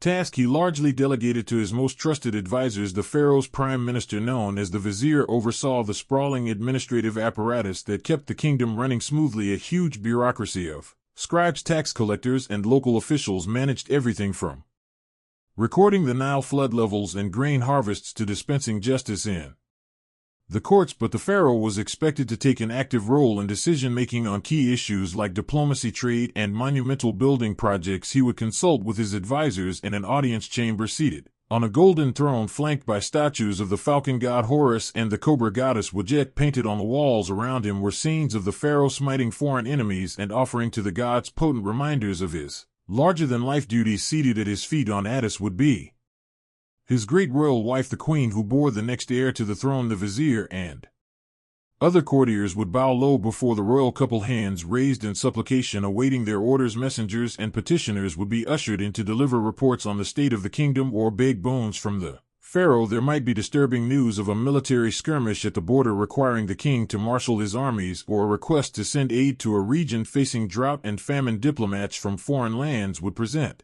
tribute and tokens of respect in exchange for trade, concessions, and treaties. The pharaoh would hear each matter in turn, consulting with his advisors and rendering judgments with an authority that could not be questioned. Even in his leisure time, the king was performing his royal role. He would go on ceremonial hunting expeditions in the desert, firing arrows at lions and other big game from a speeding chariot. This was a demonstration of his physical prowess and mastery over the wild forces of nature. Important propaganda in a world where might made right. He would also preside over jubilant religious festivals like the Opet festival, celebrating the link between the pharaoh and the great god Amun-Ra. In a spectacular river procession, the pharaoh would accompany statues of Thean triad of gods on a barge sailing down the Nile as huge crowds thronged the banks to cheer them on. At the end of a long day, the pharaoh would retire to his private quarters where he might indulge in more earthly pleasures. Many kings kept harems of secondary wives and concubines in addition to their great royal wife. These women lived in a separate palace area visited by the pharaoh whenever he desired. Some pharaohs like Amenhotep III and Ramses II had over 100 children from multiple wives, an extensive royal brood seen as a sign of the king's virility and divine favor. But even in these intimate moments, there was no escaping the religious and ritual significance woven through every aspect of the pharaoh's life. Having intercourse with his wives wasn't just a sexual act, it was a sacred rite reenacting the creation of the cosmos by the gods. The pharaoh was expected to perform in the bedroom just as he did on the throne and the battlefield, and the women who shared his bed, while pampered and privileged, also faced intense pressure to produce royal heirs, preferably sons. The stakes were high in a world where the succession of divine kingship was paramount. As the pharaoh drifted off to sleep, no doubt exhausted by the burdens of his exalted station, he could only hope that his efforts had pleased the gods and kept the forces of chaos at bay. For another day, tomorrow would bring new challenges, new opportunities to prove his worth as the living embodiment of divine order on earth. It was a relentless cycle, but one that each pharaoh was born and raised to fulfill, no matter the cost. Such was the disturbing life of these god kings who ruled over ancient Egypt for 3,000 years. Of course, even the most revered pharaohs were only human under all the divine trappings, and behind the palace walls, royal family drama, Seth, often with devastating consequences. Rivalries between a pharaoh's wives were common, as each competed to have her son named heir to the throne. These feuds took on legendary proportions in some cases, like the rivalry between Ramses II's wife Nefertitari and his secondary consortet Nefertitari, whose beauty and influence were so great she was known as the one for whom the sun shines, had borne Ramses several sons, but none had survived to succeed him. Isitin-Fret saw her chance to install her own son Manpar as crown prince and worked to undermine Nefertitari. At every turn the struggle came to a head when Nefertitari's tomb was vandalized, her image hacked out of the wall reliefs in a blatant attempt to erase her from history, and Many suspected Isetnaf was behind the desecration, though nothing could be proven in the end. Despite Nefertiti's unrivaled status, it was Isetnefert's son Mipa who took the throne after Ramses' death. Such was the Game of Thrones played out in the pharaoh's court, where even the most beloved consort could fall victim to the ruthless machinations of her rivals. Even more scandalous were the rare but documented cases of incest within the royal family. The pharaohs believed their divine blood had to be kept pure at all costs, even if that meant marrying their siblings or even their own children. This practice may have reached its disturbing apex with the curious case of Akhenaten, the rebel pharaoh who upended centuries of religious tradition by proclaiming the sun-disk Aten as the one true god. Akhenaten was already a strange and enigmatic figure, depicted in art with an elongated skull, spindly limbs, and feminine hips that have long puzzled scholars. But even more shocking was his unconventional choice of chief wife and queen, his own daughter Ankhemun. Archaeological evidence suggests Ankhemun was born to Akhenaten and his first wife, Nefertiti, when they were both very young. Perhaps as young as 12 years old, she would have grown up in her father's sprawling new capital city of Amanna, a surreal landscape dominated by the towering temples of the Aten sun-disk. As she blossomed into a young woman, Ankhesenamun caught the eye of her father, who by then had proclaimed himself the living incarnation of the Aten and banned the worship of all other gods in a move that must have scandalized the court. Akhenaten took his teenage daughter as his great royal wife, the pharaoh's consort who would rule by his side and bear his children. The union was immortalized in a series of intimate portraits carved into Amanna's limestone cliffs, showing the couple locked in romantic embraces, their bodies intertwined. These scenes, almost pornographic by ancient Egyptian standards, suggest an erotic charge to the relationship that went beyond mere dynastic calculation. What Ankhesenamun herself thought of her fate we can only imagine. As a royal princess, she would have had little say in the matter. The marriage produced at least 2 daughters, but no surviving sons to inherit Akhenaten's throne. When the heretic pharaoh died after a 17-year reign, the Amanna experiment died with him. The old gods were restored, his capital abandoned, and his name erased from the king lists. The young widow Ankha vanished from the record, her astonishing story buried until Amanna's ruins were rediscovered in the early 20th century. She has since become an object of fascination and speculation for historians, a symbol of the disturbing lengths to which some pharaohs would go to protect their godly bloodlines. Such was the strange and secretive world of the pharaoh's royal family, a hothouse of intrigue and power struggles played out against the backdrop of divine kingship. The pharaoh may have been worshipped as a god on earth, but he was also a man with all too human appetites and frailties, and those closest to him, the women and children of his household, often paid the highest price for their proximity to power, from incestuous marriages to murderous rivalries. The private lives of the pharaohs were every bit as dramatic and disturbing as their public reigns, but for all the darkness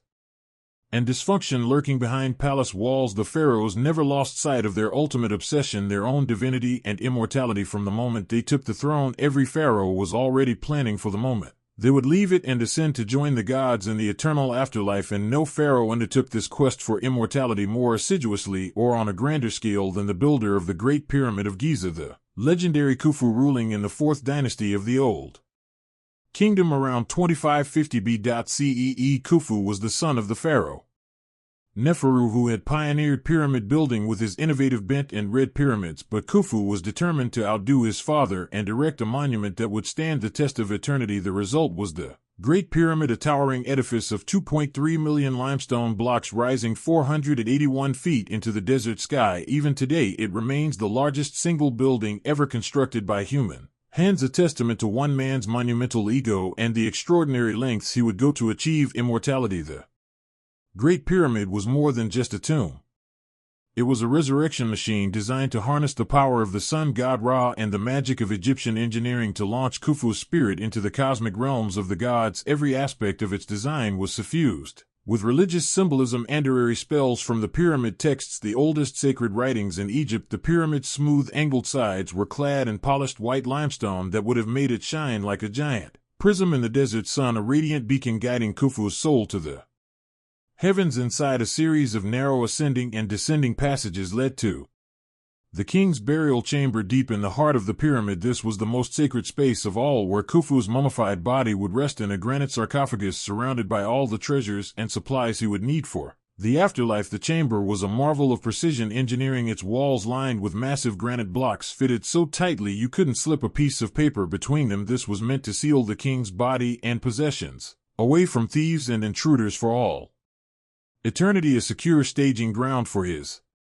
journey to immortality. But building such a monumental tomb came at a staggering cost, both in resources and human lives. The Great Pyramid required a workforce of skilled masons, engineers, and laborers on a scale never before seen in Egypt. Contrary to popular belief, these were not slaves, but paid workers, many of them peasant farmers recruited during the annual Nile flood. When their fields were underwater, they labored in grueling conditions under the desert sun, hauling massive blocks of limestone up ramps and lever systems to construct the pyramid.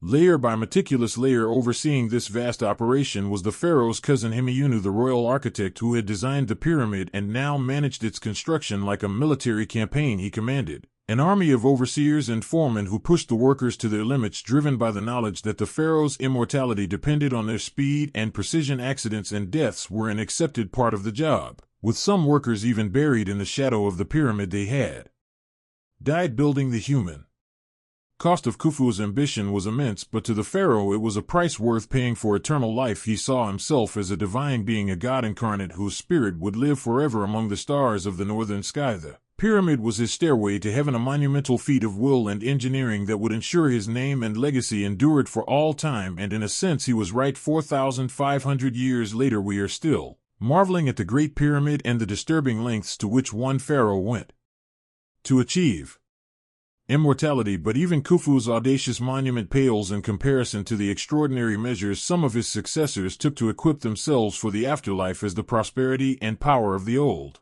kingdom waned, later pharaohs became increasingly obsessed with their own mortality and the fate of their eternal souls. They poured their dwindling resources into ever more elaborate tombs and mortuary temples, desperately trying to guarantee their place among the gods. This desperate quest for immortality reached its macabre apex with the practice of retainer sacrifice, the burial of servants alongside the pharaoh to attend him in the afterlife. The most chilling example comes from the tomb of the first dynasty pharaoh J at Abydos, where archaeologists uncovered the remains of 318 individuals, men, women, and even children, who had been sacrificed and buried in neat rows outside the king's enclosure. The scale of the carnage is staggering. The largest known case of human sacrifice in ancient Egypt, the victims appear to have been palace servants, members of the royal household who were selected to serve the king in death. As they had in life, they were likely killed by strangulation or a blow to the head, their bodies hastily mummified and buried with minimal grave goods. Some were even interred in coffins bearing their own names, a poignant reminder of their individual identities and the violent fate that awaited them. What could have motivated such a mass slaughter? For the pharaoh and his priests, it was a natural extension of the king's divine power, his ability to command obedience and service even beyond the grave. The servants were seen as privileged to be chosen for this sacred duty, their sacrifice a necessary part of ensuring the pharaoh's eternal well-being. But one can only imagine the terror and despair of those selected, knowing they would soon be joining their master in death. This disturbing practice appears to have been relatively short-lived, dying out by the end of the Old Kingdom, but it speaks to the incredible power and allure of the afterlife in ancient Egyptian culture and the extreme lengths to which some pharaohs would go to secure their place in it. The idea of an eternal existence beyond death, where the pharaoh would reign supreme among the gods, was so intoxicating that it justified even the most horrific acts of violence and sacrifice. And it wasn't just human servants who, as the centuries passed, ancient Egypt's New Kingdom period gave way to the late period, a time of foreign invasions and rule by outside powers. The Libyans, Nubians, Assyrians, and Persians all took their turn at the helm, wresting control of Egypt from native pharaohs, but perhaps no foreign power left quite as indelible a mark as Alexander the Great and the Greek Macedonian Ptolemaic dynasty. He left in his wake in 332 BC. Alexander the Great swept into Egypt, wresting it from Persian control. After being crowned pharaoh in Memphis, he founded the great seaside city of Alexandria, soon to become a cosmopolitan center of Greek culture and learning. But Alexander's reign as pharaoh was cut short by his untimely death in 323 BC. In the chaotic aftermath, his general Ptolemy seized control of Egypt, installing himself as the first pharaoh of the Ptolemaic dynasty that would rule for the next 275 years. The Ptolemaic pharaohs were a fascinating fusion of Greek and Egyptian culture. They adopted many Egyptian royal traditions and Religious practices to legitimize their rule in the eyes of their subjects. Ptolemy Thwan's son and successor Ptolemy II Philadelphus even instituted worship of the deified Alexander, cleverly positioning the Ptolemies as successors to Alexander's divine rule, yet at the same time the Ptolemies remained resolutely Greek, marrying their siblings in the Egyptian royal tradition but giving their children Greek names and hiring Greek architects to reshape Alexandria's landscape in the style of their homeland. One of the most audacious Ptolemaic building projects was surely the Pharaoh's lighthouse, constructed on the orders of Ptolemy I, sought standing an astonishing 330 foot tall. This wonder of the ancient world guided ships into Alexandria's harbor with its blazing fire at night. The Ptolemies also built grand temples in the traditional Egyptian style, like the Temple of Horus at Edfu and the Temple of Isis on the island of Phil, but they added their own Greek flourishes, inscribing their names in hieroglyphs, but also Greek on temple walls. The most famous Ptolemaic pharaoh of all was, of course, Cleopatra I, the last pharaoh of ancient Egypt, but the Ptolemaic dynasty's notorious incestuous marriages produced more than one ambitious, powerful queen over the centuries. Take Berenice II, wife of Ptolemy III Euergetes. When her husband left to fight in the Third Syrian War in 246 BC, Bones vowed to the goddess Aphrodite that she would cut off her long, luxurious hair if Ptolemy returned home safely, and she made good on her promise, placing her chantresses in Aphrodite's temple. The hair later mysteriously vanished, but court astronomer Conan of Samos, perhaps trying to get back in the queen's good graces, claimed that Aphrodite had been so touched by the offering that she placed Bren's hair in the sky as the constellation Coma Bones's, or Bones's hair. The Ptolemaic pharaohs were also no strangers to court intrigues and power struggles. One of the most dramatic examples came after the death of Ptolemy IV in 204 BC. His young son Ptolemy V, not even 6 years old, was next in line for the throne, but the boy king's regents Agathocles and Ctesibius weren't about to give up their influence and power. They did the unthinkable.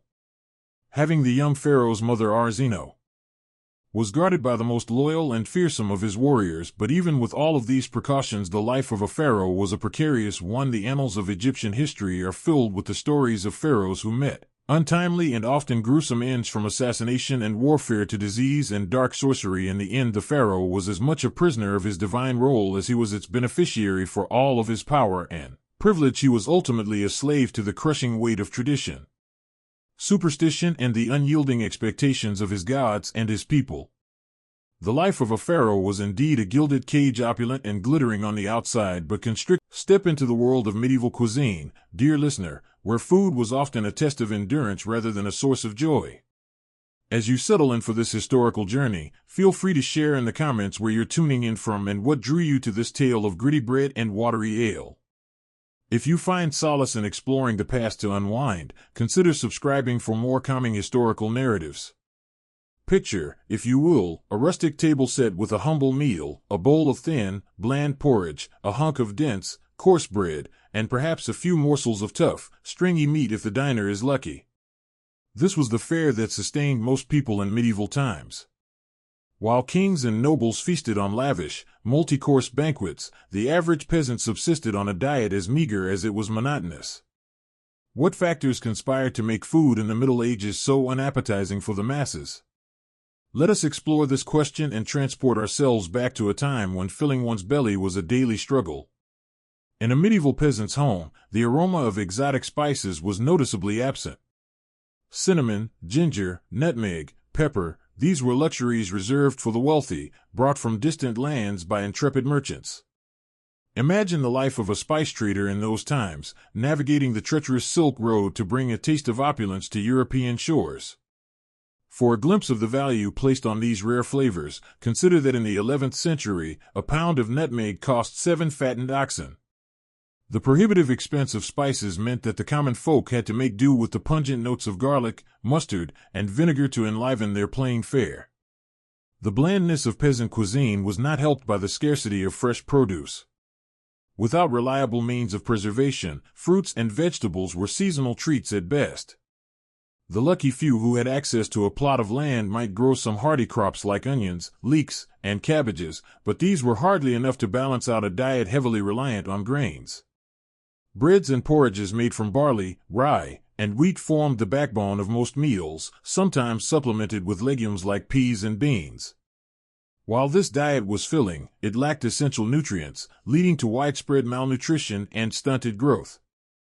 Meat, though prized, was a rarity on the peasant table. A prosperous family might keep a pig, some chickens, or even a cow, but these animals were valuable resources, not to be slaughtered lightly. Meat was reserved for special occasions like weddings and religious feasts, or when an animal was too old or infirm to serve any other purpose. When meat was available, every scrap was used, from nose to tail. Offal or organ meats were common peasant fare, as were small birds and game caught by trapping or hunting, though poaching in the royal forests was a risky endeavor punishable by severe penalties. Fish was more accessible than meat for those who lived near rivers or the sea, but it too was often preserved by drying, smoking, or salting to last through lean times.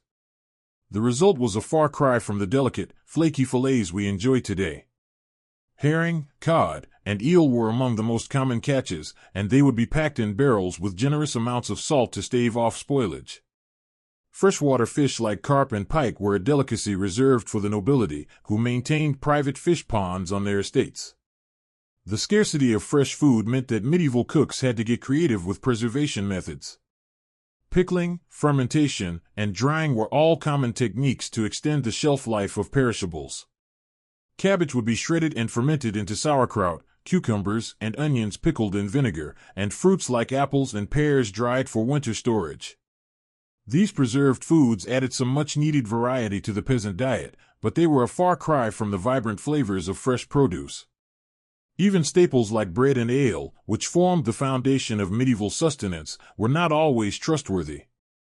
Unscrupulous bakers might stretch their dough with fillers like ground acorns, chalk, or even sawdust, leading to loaves that were as hard as rocks and about as nutritious. Ale, too, was often watered down to increase profits, a practice that earned some alewives a nasty reputation. In a time when clean drinking water was scarce, weak ale was often the only safe choice, as the brewing process helped to kill off harmful bacteria. This brings us to perhaps the most unappetizing aspect of medieval dining, the utter lack of hygiene. Without an understanding of germs and food safety, contamination was rampant. Livestock were often kept close to living quarters for warmth and protection, their waste seeping into the same areas where food was prepared and consumed. In crowded cities, garbage and human excrement filled the streets, tainting water sources and attracting vermin. It's no wonder that foodborne illnesses were rampant, with even royalty not immune to the perils of spoiled fare. King John of England, for example, is said to have died after overindulging in peaches and new cider, a feast that likely led to a fatal case of dysentery. The specter of disease was never far from the medieval dinner table. The Black Death, which wiped out a third of Europe's population in the 14th century, spread in part due to the unsanitary conditions that allowed rats and fleas to thrive. Food markets were particularly notorious as breeding grounds for pestilence, with flies buzzing around meat stalls and rodents scurrying underfoot. It's a wonder that anyone survived the perils of medieval dining at all. Yet, even in the face of scarcity and disease, there were glimmers of gastronomic hope. Monasteries and abbeys often served as havens of relative plenty, with well-tended gardens and orchards providing a bounty of fresh produce. Monks were known for their culinary skills, with some even penning cookbooks that offered a glimpse into the more refined cuisine of the upper echelons. Of course, this food was not shared freely with the masses, but some monasteries did offer alms to the poor as a form of charity. For the nobility, feasts were an opportunity to showcase their wealth and power. A royal banquet might feature dozens of dishes, from roast swan and peacock to delicate pasties and sweetmeats. Spices flowed freely, as did wine and ale, creating an atmosphere of gluttonous revelry. But even these lavish spreads were not without their dangers. Food poisoning was a common occurrence, with spoiled meats and rancid sauces taking their toll on noble stomachs, and the sheer volume of food consumed could lead to painful digestive issues, a reminder that even the privileged were not immune to the hazards of medieval dining. As we reflect on the harsh realities of food in the Middle Ages, it's hard not to feel a sense of gratitude for the abundance and variety that we enjoy today. Our supermarkets brim with fresh produce from around the globe, our meats are safe and sanitized, and our spice racks hold flavors that would have been the envy of any medieval monarch. Yet, even as we savor the fruits of modernity, we can't help but marvel at the resilience and ingenuity of our ancestors, who made do with so little and found ways to survive in the face of unrelenting hardship. So, the next time you sit down to a meal, take a moment to appreciate the bounty before you. Savor the flavors and textures that medieval peasants could only dream of, and raise a glass to the countless generations who toiled and struggled to bring us to this point. And if you find yourself grumbling about a less-than-perfect dish, spare a thought for the medieval diner, for whom even a simple bowl of porridge was a hard-won blessing. As we let our minds drift back to that distant past, let us take comfort in the knowledge that we are the fortunate inheritors of centuries of culinary progress. And let us not forget the lessons that history has to teach us, lessons of perseverance, creativity, and the enduring power of the human spirit to find sustenance and joy, even in the darkest of times. And so, dear listener, I bid you good night and sweet dreams of a world where food is not just a necessity but a source of endless delight. May your own culinary journey be filled with flavor, nourishment, and the warm glow of gratitude for all that we have been given. Until next time, rest well and dream of feasts yet to come. Part 4: Adulterated Food and Drink. In the dimly lit streets of a medieval city, a baker surreptitiously glances left and right before ducking back into his shop. He pulls out a sack of sawdust and begins kneading it into the dough, stretching his paltry supply of flour. For many bakers, this deception was the only way to eke out a meager living. Bread was the lifeblood of the medieval diet, but its purity was often compromised. Unscrupulous bakers would add fillers like ground acorns, chalk, or sawdust to extend their dough. What resulted was a coarse, gritty loaf that offered little nutrition. The very staple that sustained peasants through their backbreaking labor had become yet another hardship to endure. Ale and wine, too, fell victim to the desperation of the times. Alewives and innkeepers, struggling to turn a profit, would water down their brew to stretch it further. The resulting drink was a thin, sour swill that bore little resemblance to the hearty ale that was the pride of the British Isles. One such alewife, Elizabeth, toils over her bubbling cauldron, stirring in yet another bucket of cloudy water. Her children hover near, their hungry eyes watching each drip, knowing their next meal depends on this batch. As she ladles out a mug of the watered-down brew, she sighs, remembering the rich, full-bodied ale her grandmother once crafted, a family recipe now lost to necessity. In a time when clean drinking water was a rarity, this adulterated ale and wine became an unfortunate necessity. Wells and rivers were often contaminated by human and animal waste, making them rife with disease. The alcohol in these drinks, though diluted, was still potent enough to kill some of the harmful bacteria. And so, peasants were forced to choose between risking the sickness of tainted water or the empty calories of watered-down ale. Attempts were made to curb these deceptive practices. The Assize of Bread and Ale, a 13th-century law, set strict regulations on the price, weight, and quality of bread and ale. Transgressors faced hefty fines or even time in the pillory, but with the limited means of enforcement and the desperation of the poor, these laws did little to stem the tide of food adulteration.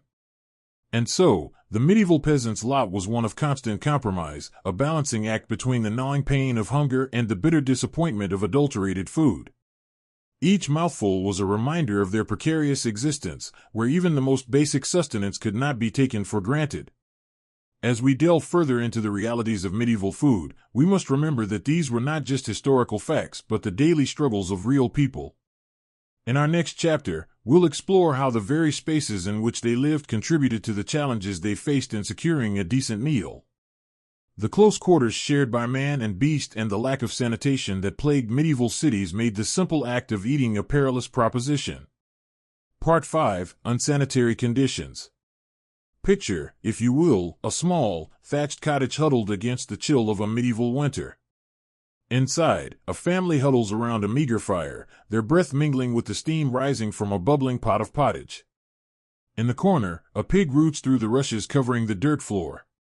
It snorts and grunts, a constant backdrop to the family's daily life.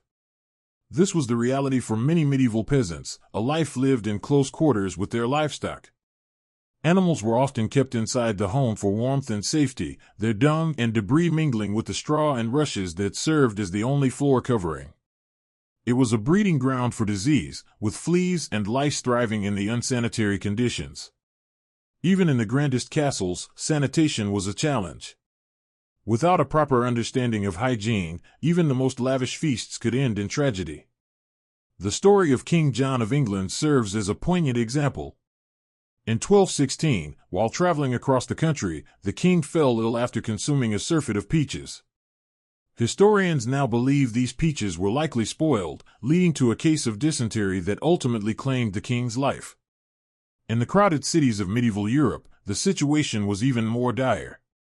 Narrow streets were choked with garbage and human waste, tainting the air and seeping into the water supply. In London, the River Thames served as both a source of drinking water and a dumping ground for the city's refuse.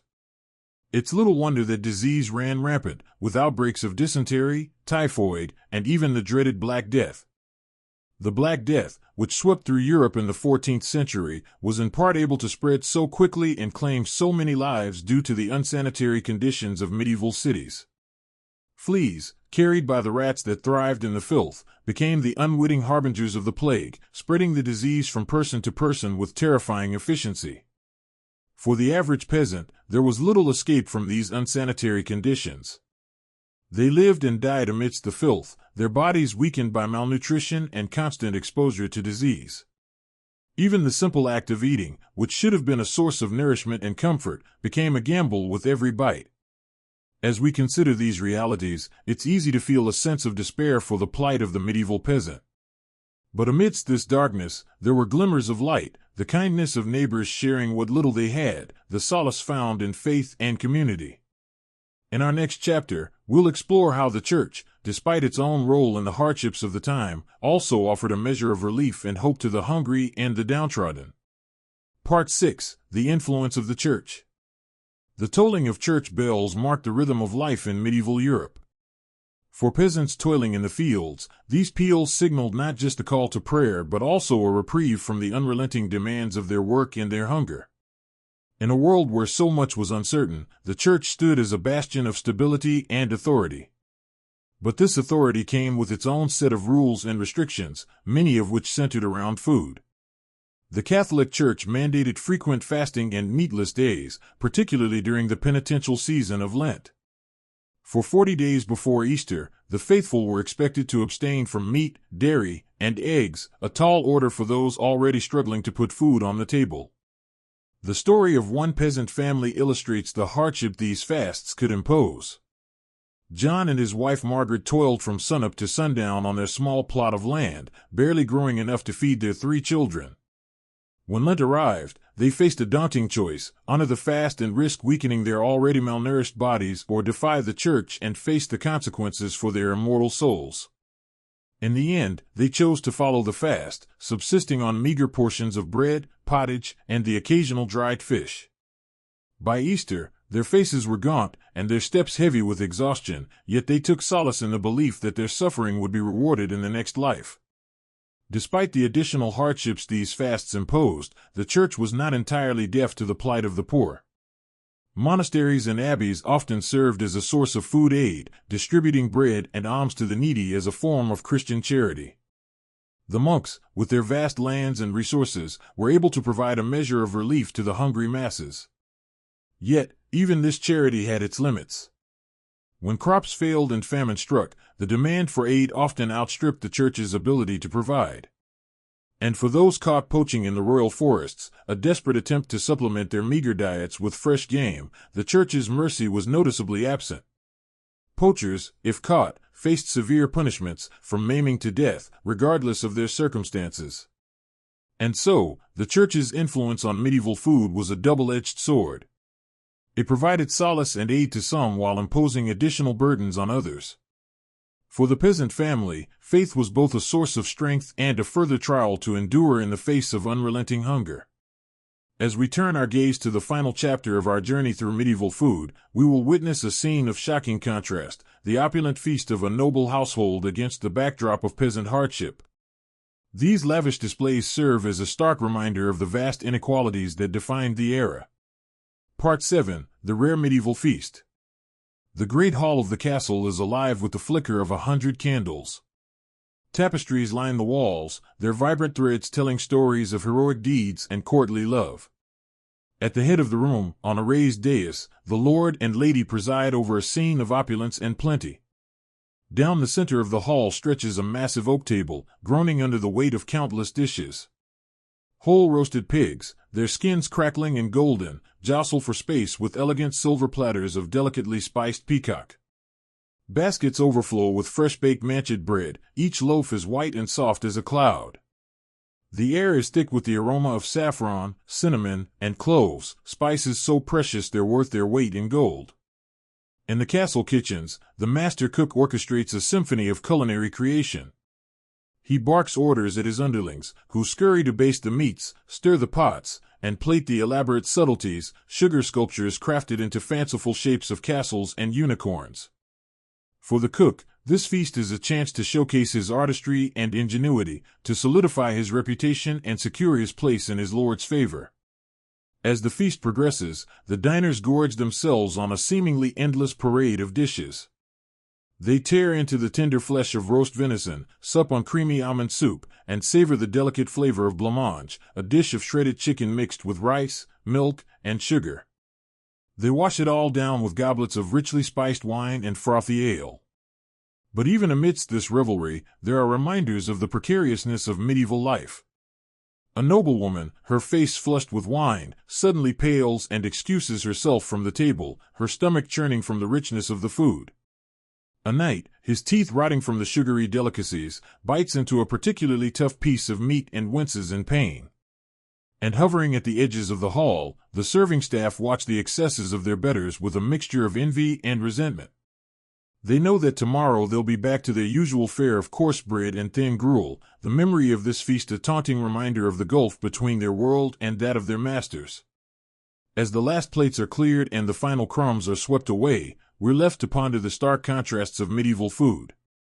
For the nobility, feasts were a display of wealth, status, and power, a chance to revel in the finest delicacies the land had to offer. But for the vast majority, food was a daily struggle, a constant battle against scarcity, adulteration, and disease.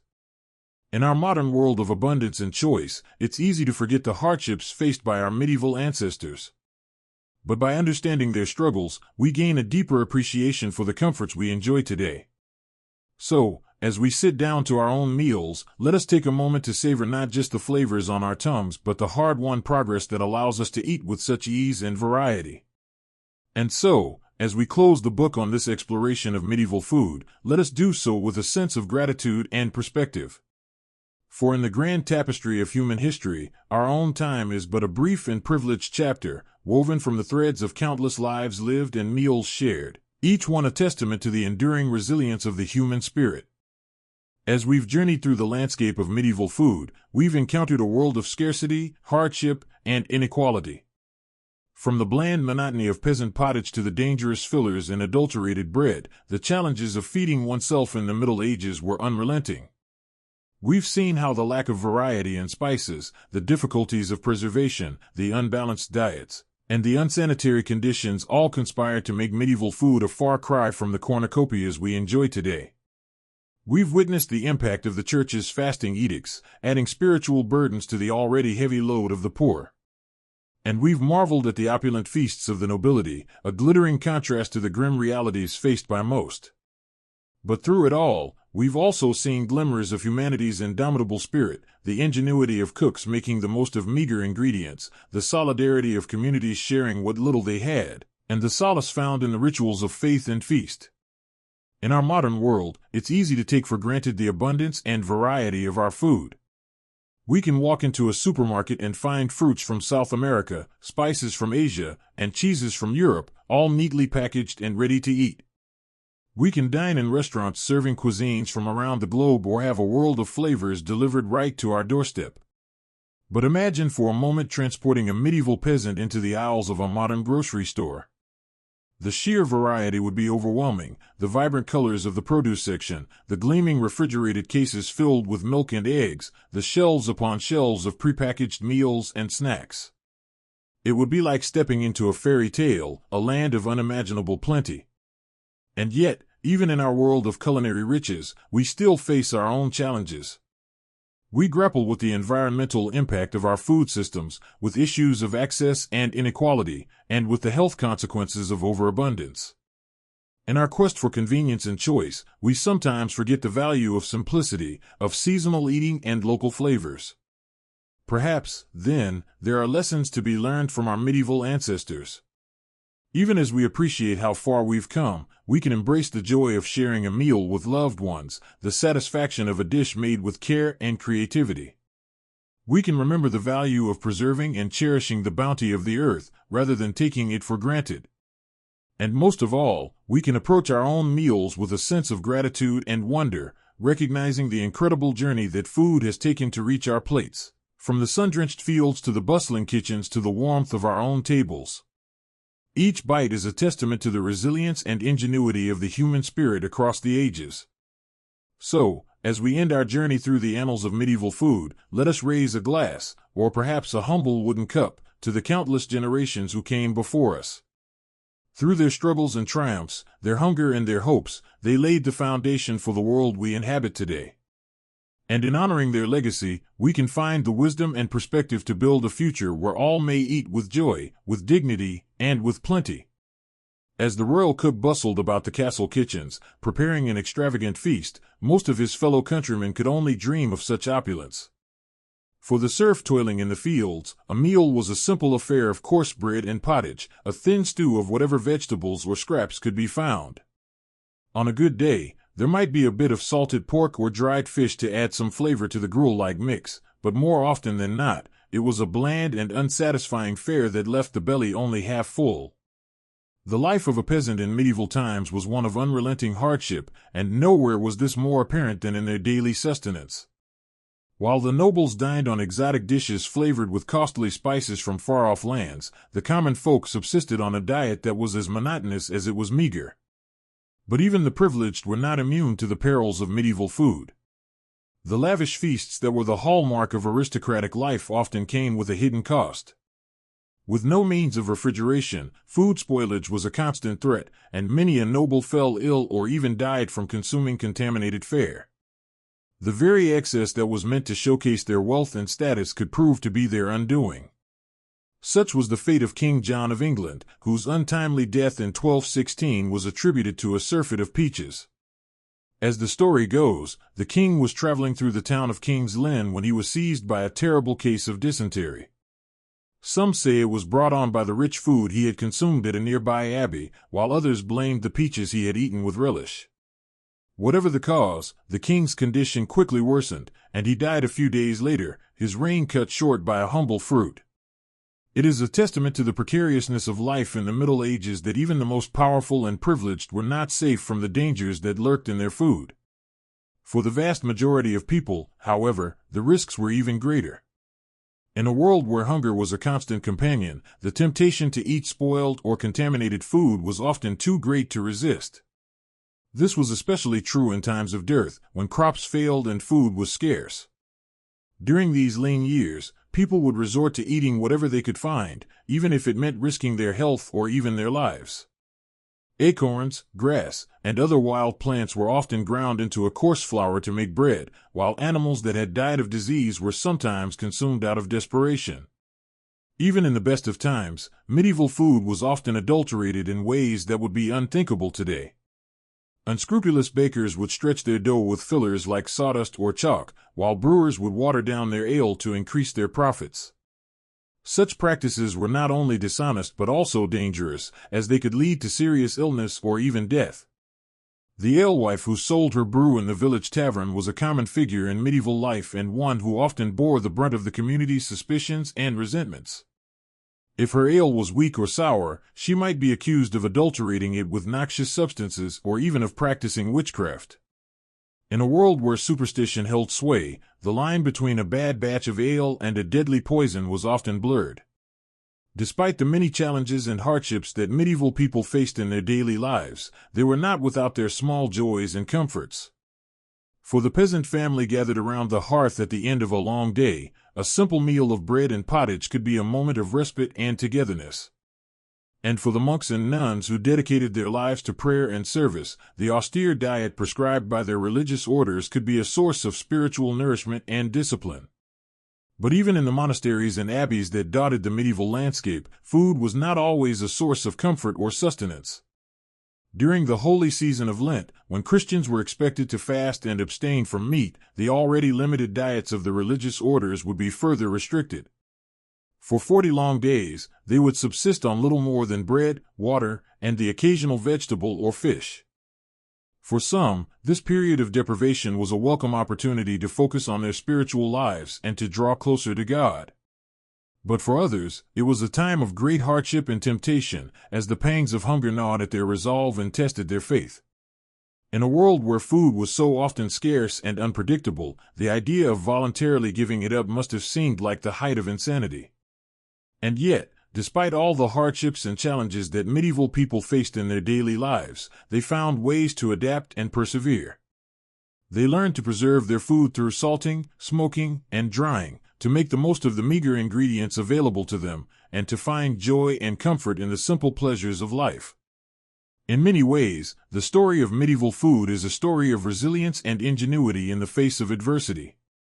It is a reminder of how far we have come in terms of food safety, variety, and abundance, but also of how much we still have in common with our ancestors. For just as they struggled to put food on the table and to nourish their families, so too do we grapple with the challenges of our own time, from climate change and food insecurity to the pressures of modern life. As we sit down to our own meals, laden with a dizzying array of flavors and ingredients from all corners of the globe, it is easy to forget the hardships and sacrifices that have brought us to this point. But by understanding the history of our food and the ways in which it has shaped our culture and our identity, we can gain a greater appreciation for the abundance and diversity that we enjoy today. So, the next time you bite into a juicy apple or savor a slice of warm, crusty bread, take a moment to reflect on the long and winding road that has brought us to this point. And give thanks for the countless generations of farmers, cooks, and laborers who have toiled to put food on our tables and who have left us a legacy of resilience, creativity, and hope in the face of even the greatest of challenges. Perhaps, if a medieval peasant were to somehow be transported to a modern grocery store, they would be overwhelmed by the sheer abundance and variety of food available.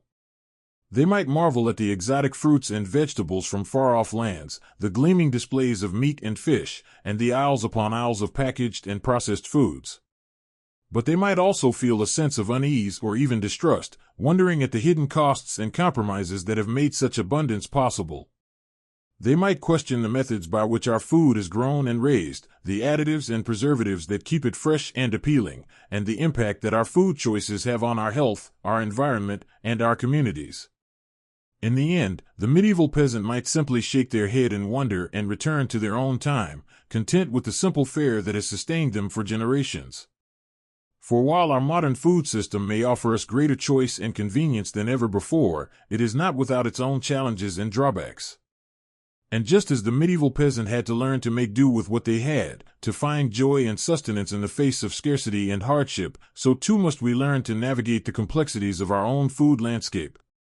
We must learn to make choices that nourish not only our bodies but also our souls, that honor the sacrifices and struggles of those who came before us, and that leave a legacy of health and abundance for generations to come.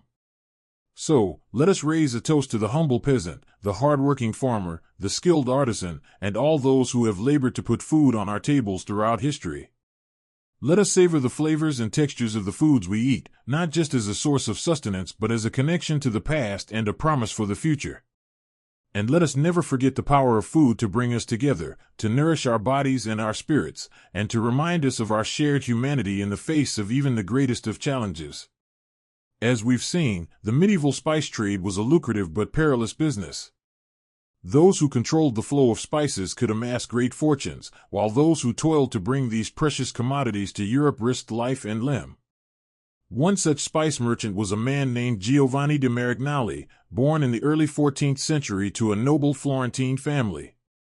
Giovanni seemed destined for a life of ease and comfort, but a restless spirit and a thirst for adventure led him down a different path. In 1338, Giovanni set out on a journey that would take him across the known world, from the bustling ports of Italy to the distant lands of China and India. As a papal envoy and missionary, his official purpose was to spread the Christian faith, but Giovanni was also a keen businessman, always on the lookout for valuable spices and other exotic goods to bring back to Europe. Giovanni's travels were fraught with danger at every turn. He crossed the vast deserts of Central Asia, braving sandstorms and bandits. He navigated treacherous mountain passes in the Himalayas, battling altitude sickness and frostbite. He sailed the storm-tossed seas of the Indian Ocean, praying to survive each monsoon season. But for all the hardships he endured, Giovanni was also enchanted by the wonders he encountered. He marveled at the gleaming white palaces of Khanbaliq, the Mongol capital, later known as Beijing. He admired the pious devotion of the Tamas Christians in southern India. He reveled in the heady scents and flavors of the spice markets in Calicut and Malabar. Along the way, Giovanni gathered a rich cargo of cinnamon, pepper, cloves, and nutmeg, carefully packed in chests to protect them from moisture on the long journey home. He knew that if he could bring these spices safely back to Italy, he stood to make a fortune. But Giovanni's luck was not to hold. According to some accounts, his ship was lost at sea on the return voyage, taking him and his precious spices down to the briny deep. Other tales hold that he survived the journey, only to be robbed and murdered by brigands on the outskirts of Florence, his spices scattered to the wind. Whatever the truth of his fate, Giovanni de Marignali's story reminds us of the incredible risks and rewards of the medieval spice trade. For a few wealthy merchants and lucky adventurers, spices could be a ticket to untold riches, but for most, like Giovanni, they remained a tantalizing dream, always just out of reach. As we drift off to sleep, let us imagine we are in a bustling spice market in some far-flung corner of the medieval world. The air is thick with the scent of pepper and cinnamon, cardamom and saffron. Merchants haggle in a dozen different tongues, their voices rising and falling like the tide. We wander the narrow lanes, baskets in hand, marveling at the colorful mounds of spices from every corner of the globe. Here, a pile of ginger root, gnarled and pungent; there, a heap of cloves like tiny brown nails, their aroma warm and sweet. But as we fill our baskets, we can't help but feel a pang of regret for the many who will never taste these flavors. For the poor peasants back home, a pinch of pepper would be an unthinkable luxury, let alone a fragrant curry or a spiced wine. Their food, as we'll explore further, is a monotonous grind of gruel and grit, a far cry from the sumptuous feasts we've seen at the tables of the wealthy. But even those lavish banquets, as we'll soon discover, could come with their own hidden dangers and disgusting surprises. So, let us savor this imagined abundance, this rare sensory delight, as we drift deeper into dreams. For when we wake, we'll have to confront once more the harsh realities of food in the Middle Ages, realities that made filling one's belly a daily battle for princes and paupers alike. The scarcity and hardship that defined medieval food for the masses extended even to the staples that formed the backbone of their diets. Bread, the most basic and universal of foods, was often a coarse, unappetizing loaf that would be nearly unrecognizable today. For poorer peasants, bread was made from lower quality grains like barley, rye, and even beans or chestnuts in times of shortage. This resulted in dense, dark loaves that were difficult to digest and provided little nutrition. The bread was often full of gritty impurities from poor milling techniques, and it would quickly go stale or moldy in the damp conditions of many peasant homes. Even for slightly better-off peasants who could afford wheat bread, the end product was a far cry from the fluffy, leavened loaves we enjoy today. Leavening agents like yeast were expensive and hard to come by, so most bread was unleavened flatbread, similar to modern pita. These flatbreads would be baked on a hearthstone or dried in the sun, resulting in a hard, cracker-like consistency. The quality of bread was so important that it was often used as a marker of social class. The whitest, finest loaves, made from pure wheat flour, were reserved for the nobility, while the grayish-brown loaves of the peasantry were derided as black bread. In some regions, strict laws even prohibited commoners from consuming white bread, reserving it as a privilege of the elite. One figure who stood out in the history of medieval bread production was the 12th century mystic Saint Hildegard of Bingen. Born into a noble family in what is now Germany, Hildegard entered the monastic life as a young girl and rose to become the abbess of her own community. In addition to her visionary spiritual writings and musical compositions, Hildegard was renowned for her knowledge of herbalism and natural medicine. She wrote extensively about the properties of grains and the importance of proper nutrition, even at a time when such ideas were not widely understood. In her treatise Physica, Hildegard described spelt, an ancient grain closely related to wheat, as the best grain for human consumption. She believed that spelt bread nourished the body and enhanced longevity, while cautioning against the consumption of raw cereals as damaging to health. Hildegard put her knowledge into practice, overseeing the extensive agricultural lands and bakery of her abbey. Under her guidance, the nuns of Bingen produced high-quality spelt bread that was distributed to the sick and poor in the surrounding community. Though spelt was still a luxury commodity out of reach for most peasants, Hildegard's advocacy of it as a healthier alternative to common wheat was remarkably prescient.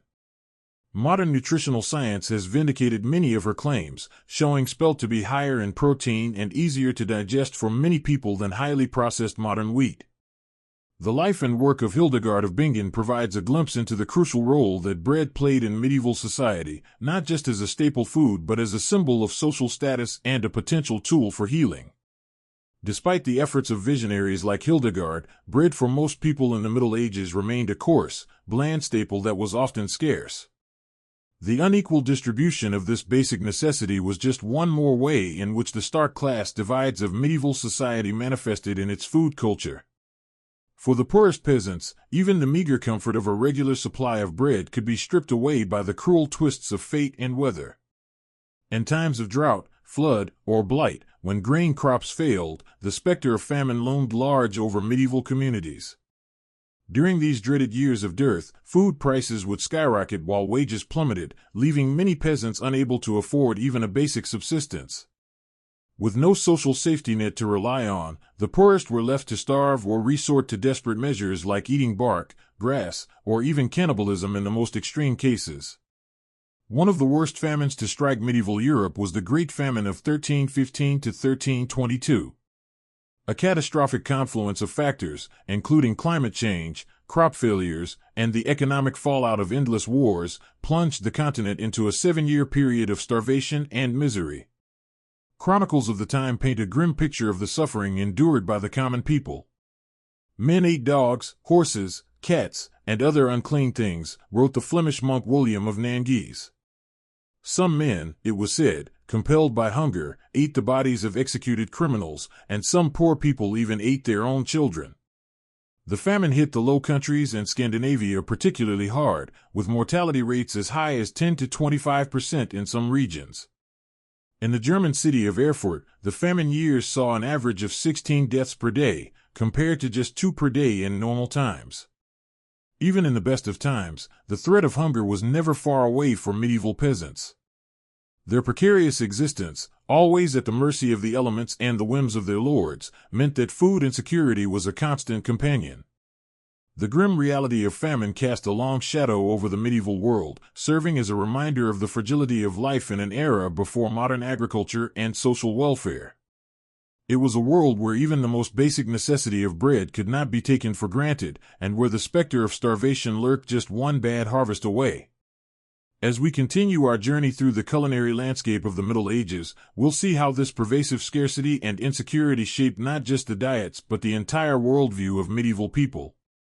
In a time when a full belly was a luxury and a stale crust a treasure, food took on a significance that is hard to imagine from our modern vantage point of abundance and choice. But first, let's turn our attention to another staple of the medieval diet that was scarcely more appetizing than the era's bread, meat. For all but the wealthiest nobles, meat was a rare treat, reserved for special occasions. And when it did appear on the menu, it often came in forms that would turn the stomachs of modern diners. In the absence of refrigeration, medieval people had to rely on a variety of preservation methods to keep meat from spoiling. Salting was the most common technique, with heavily salted meats being a staple of winter diets. But the salt itself was often of poor quality, full of impurities that could make the meat taste bad or even cause illness. Smoking and drying were also used to preserve meats, particularly in the form of sausages and hams. These could keep for longer periods but would become hard and unappetizing over time, with a texture more akin to leather than to the juicy, tender meats we enjoy today. For most peasants, meat usually meant tough, stringy cuts from older animals that were no longer useful for milk or labor. Beef was rarely eaten by commoners, as cattle were simply too valuable to slaughter. Pork and poultry were somewhat more common but were still luxury items for most. The type and amount of meat in medieval diets varied significantly by region and social status. In Slavic regions and parts of Scandinavia, people largely relied on freshwater fish rather than terrestrial meat. Hunting was a cherished privilege of the nobility, who jealously guarded their exclusive rights to venison and other game meats. One vivid glimpse into the inequality of medieval meat consumption comes from the records of King Richard II's cooks in the late 14th century. For a single royal feast in 1387, the kitchens prepared 2,000 chickens, 400 sheep, 500 stags, and 1,000 little pigs, fare fit for a king indeed. In contrast, a peasant family might expect to eat meat only a handful of times per year, usually on major religious holidays like Christmas and Easter. Even then, the cuts would be meager and have been scrupulously saved for months. But for one brief moment in the history of medieval England, the humble peasantry got a taste of the bounty usually reserved for their betters. In the aftermath of the Black Death, which killed up to half the population in the mid-14th century, the massive labor shortage gave surviving peasants newfound bargaining power. With fewer mouths to feed and a surplus of land, many peasants found themselves in the novel position of being able to demand higher wages and better living conditions. For a few short decades, the standard of living for English commoners actually improved markedly. Meat consumption rose as more peasants could afford to keep livestock for their own tables rather than for the markets. Wages doubled or even tripled in some regions, allowing laboring families to supplement their usual fare of porridge and bread with the occasional chicken, pig, or even cow. But this golden age for the peasantry was to be short-lived. The landed nobility, alarmed at the rising power of the lower classes, fought back with laws attempting to freeze wages at pre-plague levels and tie peasants to the land.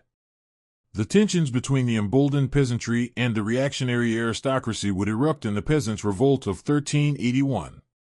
Though the revolt was brutally suppressed, with its leaders executed and its gains largely rolled back, it stands as a testament to the transformative impact of the Black Death on medieval society.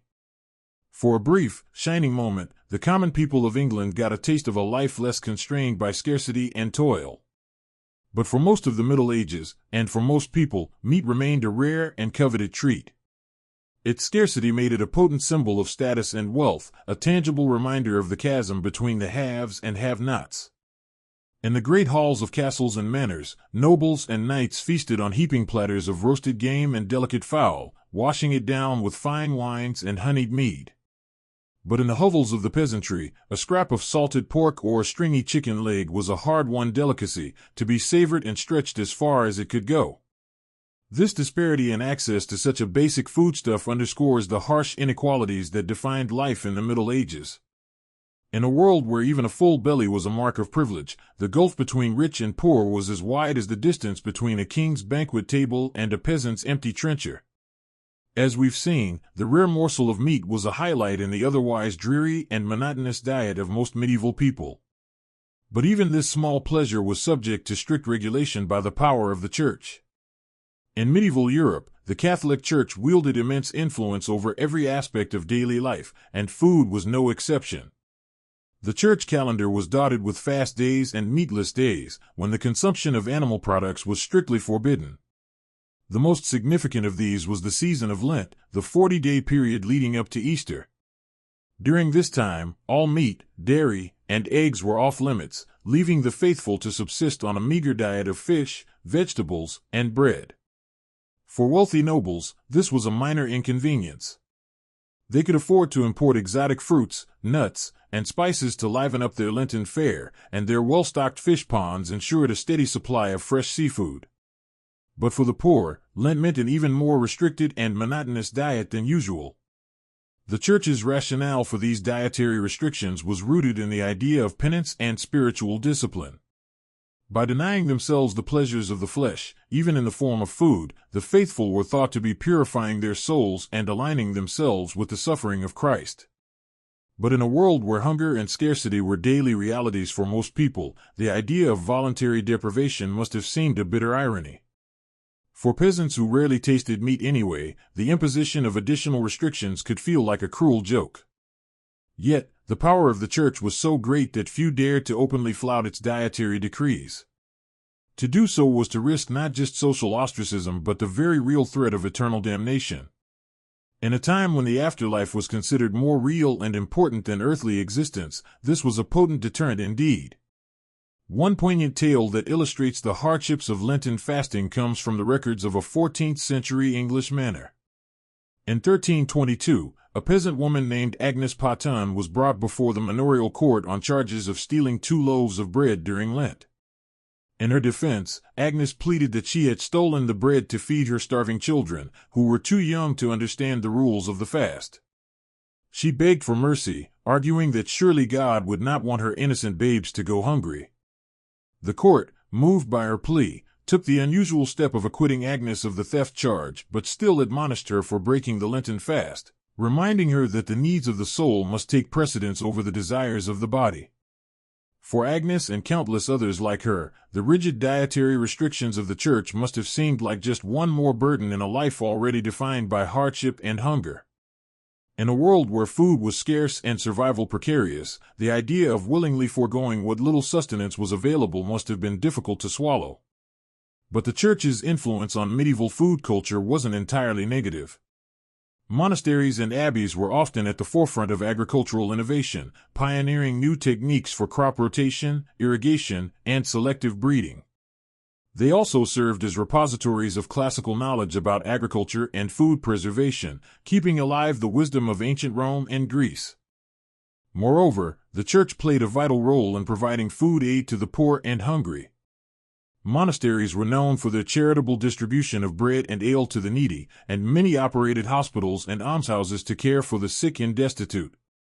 In a time before social welfare programs or organized charity, the church was often the only safety net available to the most vulnerable members of society. Its teachings about the virtues of charity and the sin of gluttony helped to create a moral imperative for those with means to share their bounty with the less fortunate. Of course, this charity was often mixed with a hefty dose of paternalism and moral judgment. The poor were expected to be grateful for whatever scraps they were given and to accept their lot in life as divinely ordained. But for those on the brink of starvation, even a small act of kindness could mean the difference between life and death. As the Middle Ages wore on, the culinary distance between the wealthy and the poor only grew wider. By the late 14th and 15th centuries, Europe was in the grips of what some historians have called the Little Ice Age, a period of cooler temperatures and frequent climatic disruptions. Crop yields declined as fields were battered by droughts, floods, and unseasonable frosts. Food prices skyrocketed, leaving many commoners unable to afford even basic staples. At the same time, the Black Death and subsequent waves of plague had decimated the population, leading to labor shortages and rising wages. In response, the nobility and emerging merchant class doubled down on conspicuous consumption as a way to display their wealth and status. Lavish banquets featuring exotic dishes and opulent displays of sugar sculptures and gilded peacocks became the order of the day. Meanwhile, the poor were left to survive on whatever meager scraps they could scrounge. In times of dearth, many were reduced to eating famine bread made from a desperate mix of peas, beans, acorns, and even sawdust. Others resorted to foraging for wild plants or hunting any animals they could catch, from rodents to crows. But even in the midst of this stark inequality, there were glimmers of hope and resistance. Peasant revolts, like the English Rising of 1381 or the German Bauernkrieg of the early 16th century, saw the common people rising up to demand better treatment and a fairer share of the wealth. While these uprisings were often brutally suppressed, they nonetheless testified to the unquenchable human spirit and the enduring dream of a world where everyone could enjoy the basic dignity of a full belly and a decent life. And in the kitchens and gardens of ordinary people, the seeds of a more vibrant and diverse food culture were being planted. Women, who bore the primary responsibility for feeding their families, were the unsung heroes of medieval cuisine.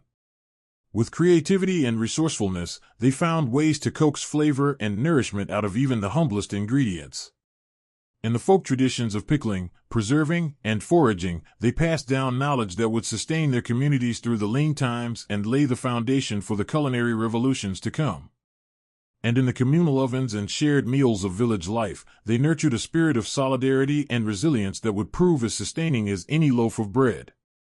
So, while the story of food in the Middle Ages is undoubtedly one of hardship and deprivation, it is also a story of ingenuity, resilience, and hope. In the face of scarcity and oppression, medieval people found ways to nourish not just their bodies but their spirits, to find joy and communion in the simple act of sharing a meal. As we look back on this distant and often difficult past, we can take inspiration from their example. In a world that is still riven by inequality and hunger, their story reminds us of the fundamental human right to food and the vital importance of fighting for a more just and sustainable food system. And in our own kitchens and around our own tables, we can honor their legacy by cherishing the abundance we enjoy and remembering always to share it with those who have less. For in the end, the true measure of a society is not in the opulence of its feasts, but in the way it cares for its most vulnerable members. As we've seen, for the vast majority of people in medieval Europe, food was a daily struggle of scarcity, monotony, and even danger. But there was one place where the food was always abundant, always varied, and always exquisite: the royal court.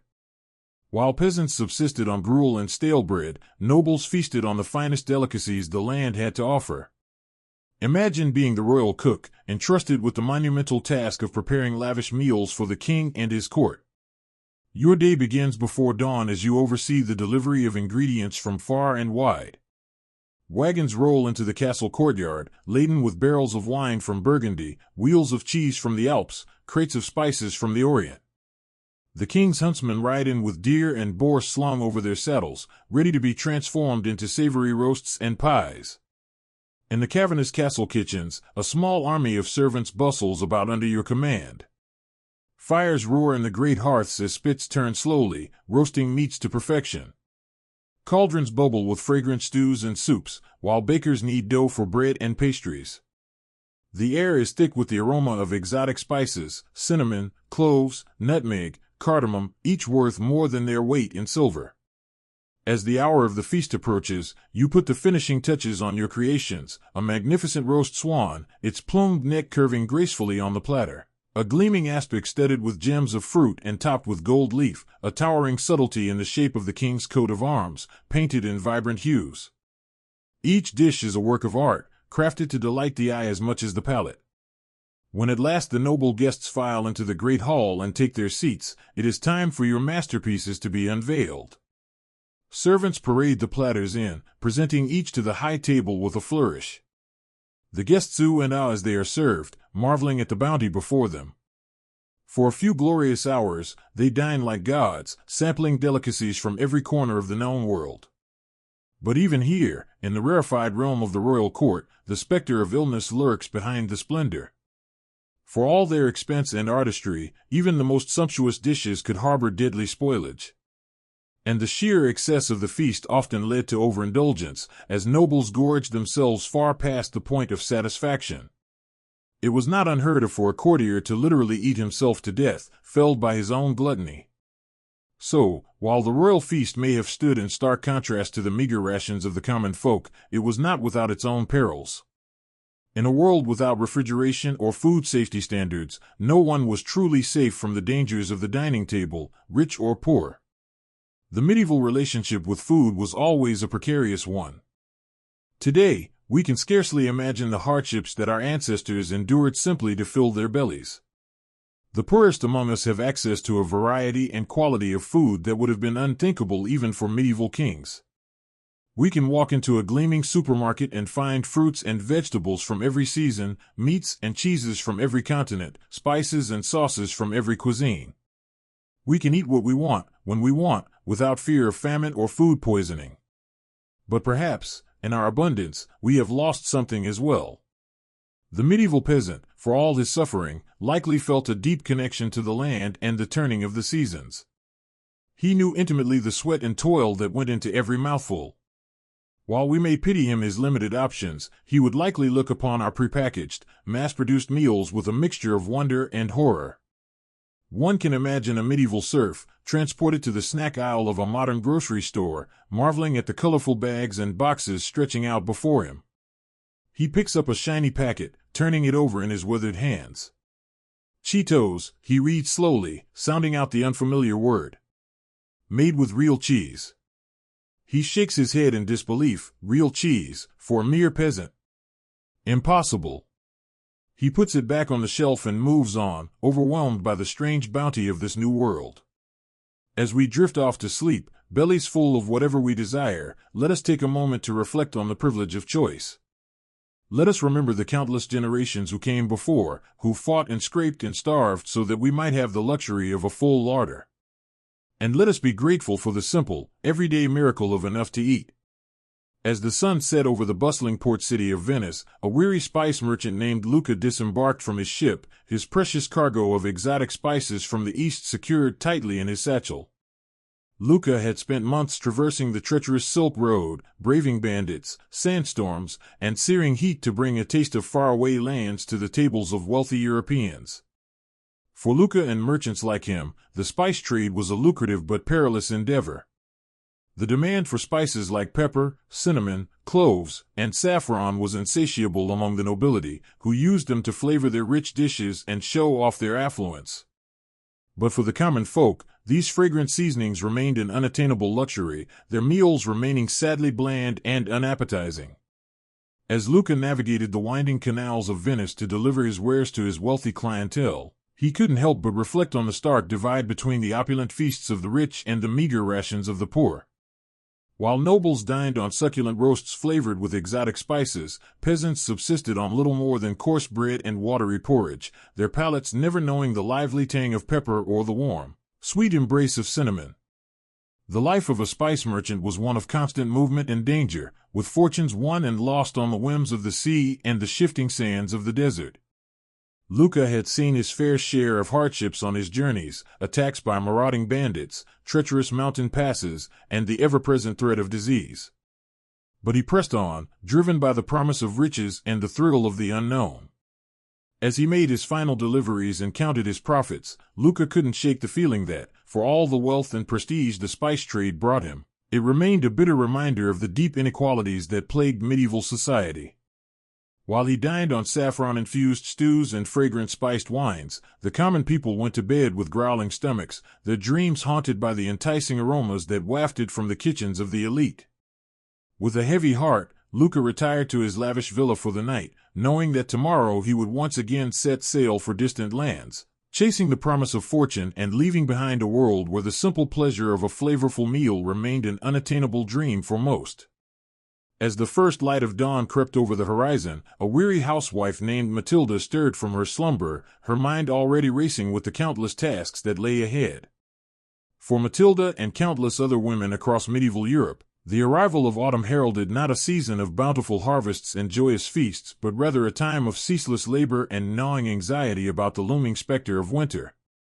With the days growing shorter and the nights turning colder, Matilda knew that she had precious little time to preserve what meager crops her family had managed to coax from the unyielding earth.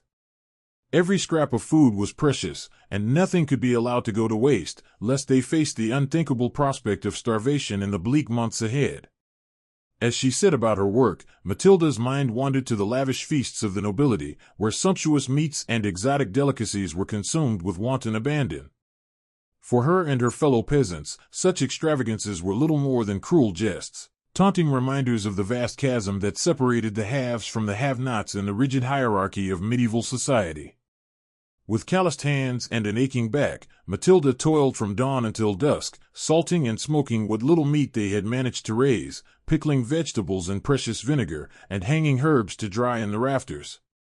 The work was monotonous and exhausting, but she couldn't afford to rest, knowing that every morsel she preserved now could mean the difference between life and death come winter. As the days wore on and the leaves began to turn, Matilda's thoughts turned to the harsh realities that lay ahead. Even with all her hard work, she knew that the winter would be a time of scarcity and hardship, with meals consisting of little more than coarse bread and thin gruel, day after day. The specter of hunger was a constant companion, lurking just beyond the threshold, waiting to sink its icy claws into the vulnerable and the weak. But even in the face of such bleak prospects, Matilda found solace in the knowledge that her tireless efforts would at least give her family a fighting chance.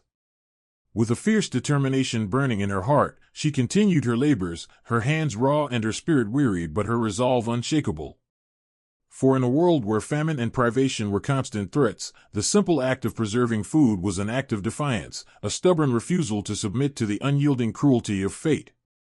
As the first snowflakes began to fall and the chill winds of winter swept across the land, Matilda could only pray that her labors had been enough. With a heavy heart and an empty larder, she prepared to face the long, dark months ahead, knowing that for her and countless others like her, the struggle for survival was only just beginning. In a grand castle nestled amidst rolling hills and verdant forests, a lavish feast was underway. The great hall filled with the raucous laughter and clinking of goblets as nobles from far and wide gathered to partake in an extravagant display of wealth and power. At the head of the table sat the lord of the manor, his bejeweled fingers tearing into a succulent roast swan, its delicate flesh flavored with exotic spices from distant lands. All around him, the tables groaned under the weight of countless delicacies, savory meat pies, rich stews, and decadent pastries, each one a testament to the skill of the castle's master chefs. The air was thick with the aroma of roasting meats and the heavy scent of mulled wine, a sensory feast that stood in stark contrast to the meager rations of the serfs toiling in the fields beyond the castle walls. For these lowly peasants, the very notion of such a feast was little more than a cruel fantasy, a tantalizing glimpse of a world forever beyond their reach. As they huddled in their drafty hovels, their bellies gnawing with hunger, they could only dream of the rich flavors and sumptuous textures that graced the tables of their betters. Their own meals, if they could even be called that, consisted of little more than a thin gruel made from whatever scraps and leftovers they could scrounge together. A few lucky ones might have a meager crust of bread to gnaw on, but for most, even that was a rare luxury. The thought of meat, let alone the succulent delicacies being devoured by the nobles, was little more than a distant fantasy. As the feast wore on and the wine flowed freely, the nobles grew ever more boisterous, their laughter ringing through the halls and echoing off the stone walls. They traded bawdy jokes and tales of their exploits, their faces flushed with the warmth of the fire and the satisfaction of their overindulged appetites. But beyond the castle walls, the serfs huddled in their misery, their stomachs cramping with hunger and their hearts heavy with the knowledge that they would likely never know the pleasures of a full belly or a contented smile. For them, life was little more than an endless cycle of backbreaking labor and gnawing hunger, the cruel whims of fate forever conspiring to keep them in their place. As the last embers of the feast's great fires died out and the nobles retired to their plush chambers, the serfs returned to their own meager dwellings, their minds haunted by the tantalizing aromas and raucous laughter that had filled the night air. With heavy hearts and empty stomachs, they settled in for another long, cold night, the specter of hunger their constant companion and the dream of a better life little more than a cruel, taunting mirage. In the bustling streets of a medieval town, an alewife named Agnes hurried to and fro, her arms laden with jugs of her latest brew. Agnes was a stout, no-nonsense woman who had been brewing ale for as long as anyone could remember. It was a hard life, fraught with long hours and meager profits, but it was the only life she had ever known. As she made her way through the winding alleys, dodging the refuse and filth that littered the streets, Agnes couldn't help but feel a pang of guilt over the shortcut she had taken with her latest batch. Times were tough, and the price of grain had skyrocketed, leaving her with little choice but to stretch her ale with a bit of extra water. It was a risky move, one that could land her in hot water with the local authorities if anyone found out. But what choice did she have? Agnes knew that her customers, mostly hard-working laborers and craftsmen, relied on her ale to provide a brief respite from the drudgery of their daily lives. They craved the rich, hearty flavor and the pleasant buzz that came with a few pints after a long day's work. But with the cost of ingredients eating into her already meager profits, Agnes had been forced to cut corners wherever she could. As she arrived at the tavern and began to unload her wares, Agnes couldn't shake the nagging feeling that she was betraying her customers' trust. She took pride in her craft, and the thought of serving them watered-down swill made her stomach churn. But what choice did she have? It was either adulterate her brew or risk losing everything she had worked so hard to build. With a heavy heart, Agnes began to serve her customers, watching as they eagerly quaffed down the subpar ale, their faces contorting in disappointment as they realized that something was amiss. Some grumbled under their breath, while others outright complained, demanding to know what had happened to the usually stellar brew. Agnes did her best to deflect their questions and assuage their concerns, but the guilt continued to gnaw at her. As the night wore on and the crowd began to thin, Agnes finally allowed herself a moment to breathe. She surveyed the empty jugs and the meager pile of coins on the counter, a bitter reminder of the harsh realities of her trade. With a weary sigh, she began to clean up, her mind already racing with worries about how she would make ends meet in the days to come. For Agnes and countless other aloes like her, the struggle to survive in a world of scarcity and hardship was a constant battle. Each day brought new challenges and difficult choices, and the line between right and wrong often blurred in the face of desperation. But still, they persevered, driven by the hope that someday, somehow, their hard work and sacrifice would pay off, and they would finally know the taste of a better life. In the grand halls of a medieval palace, a royal cook named Guillaume scurried about the kitchen, his brow furrowed in concentration as he oversaw the preparations for the evening's lavish feast. Guillaume was a master of his craft, renowned throughout the land for his ability to create culinary masterpieces that dazzled the senses and left even the most discerning palates in awe. As he moved from station to station, barking orders and sampling sauces, Guillaume couldn't help but feel a sense of pride at the opulence and extravagance that surrounded him. The kitchen was a hive of activity, with scullery maids and kitchen boys scurrying to and fro, their arms laden with the finest ingredients from across the realm.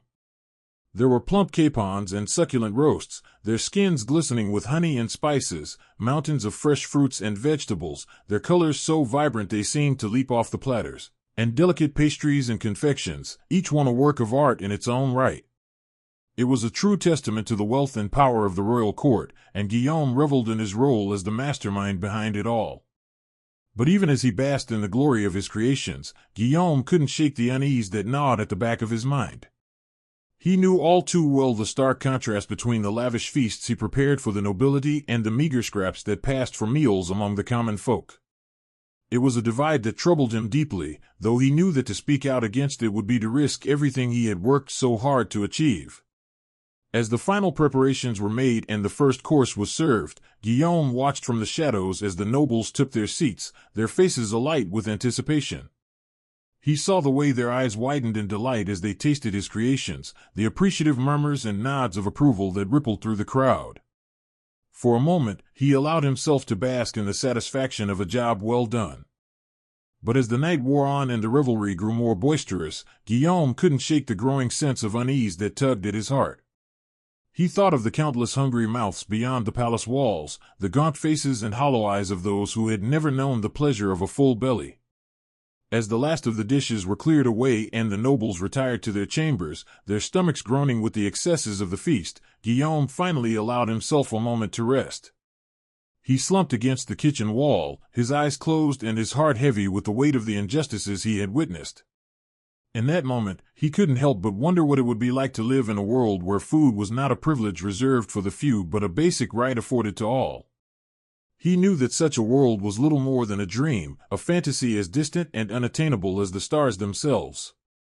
But still, he couldn't help but hope that someday, somehow, things might change, and the plenty he created in the palace kitchens might find its way to those who needed it most. Until then, Guillaume knew that he would continue to ply his trade, his hands forever stained with the guilt of the plenty he created and the poverty he helped perpetuate. It was a burden he would carry with him always, a constant reminder of the cruelty and inequality that lay at the heart of the medieval world. As we have journeyed through the annals of medieval history, exploring the harsh realities and cruel inequities that defined the era's food culture, it is impossible not to feel a sense of gratitude for the relative abundance and variety that we enjoy in the modern age. The struggles and hardships faced by our ancestors, from the lowliest serf to the most skilled artisan, serve as a poignant reminder of just how far we have come in our quest to ensure that all people have access to the basic necessities of life. But even as we celebrate the progress we have made, it is important to remember that the specter of hunger and malnutrition still looms large in many parts of the world. Even in the midst of plenty, there are still those who go to bed with empty stomachs and aching hearts, their dreams haunted by the same cruel inequalities that plagued the medieval world. As we reflect on the lessons of the past and the challenges of the present, it is clear that the fight for food justice is one that is far from over. It is a struggle that will require the collective efforts of all those who believe in the basic human right to nourishment and sustenance, a struggle that will test our resolve and our compassion in equal measure. But even in the face of such daunting odds, we must never lose sight of the progress we have made and the hope that sustains us. We must draw strength from the courage and resilience of those who came before us, those who toiled in the fields and labored in the kitchens, their hands calloused and their hearts heavy with the weight of their burdens. And we must continue to push forward, to fight for a world in which no one goes hungry and in which the bounty of the earth is shared equally among all those who call it home. It is a vision that may seem distant and unattainable, a dream as fragile and fleeting as the wisps of steam rising from a bowl of gruel. But it is a dream worth fighting for, a dream that has the power to transform the world and bring hope to the hearts of all those who hunger for a better tomorrow. So, let us go forth with renewed purpose and determination, armed with the knowledge of the past and the hope of the future. Let us work to build a world in which the plenty of the palace kitchens finds its way to the bellies of the poor, and in which the joys of the harvest are shared by all those who have labored to bring it to fruition. For in the end, the struggle for food justice is not just about filling stomachs and sating hunger. It is about the very essence of what it means to be human, about the bonds of compassion and empathy that bind us all together across the gulfs of time and space. It is a struggle that will require all of our strength and all of our courage, but it is a struggle that we cannot afford to lose. So, let us go forth with open hearts and willing hands, ready to do our part in the great work of building a world in which all people can know the simple joy of a full belly and a contented smile. For the peasants toiling in the fields from dawn to dusk, such extravagance was unimaginable.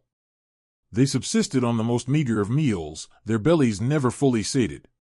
A typical repast might consist of a thin barley or rye porridge, known as pottage, accompanied by a hunk of dense, coarse bread.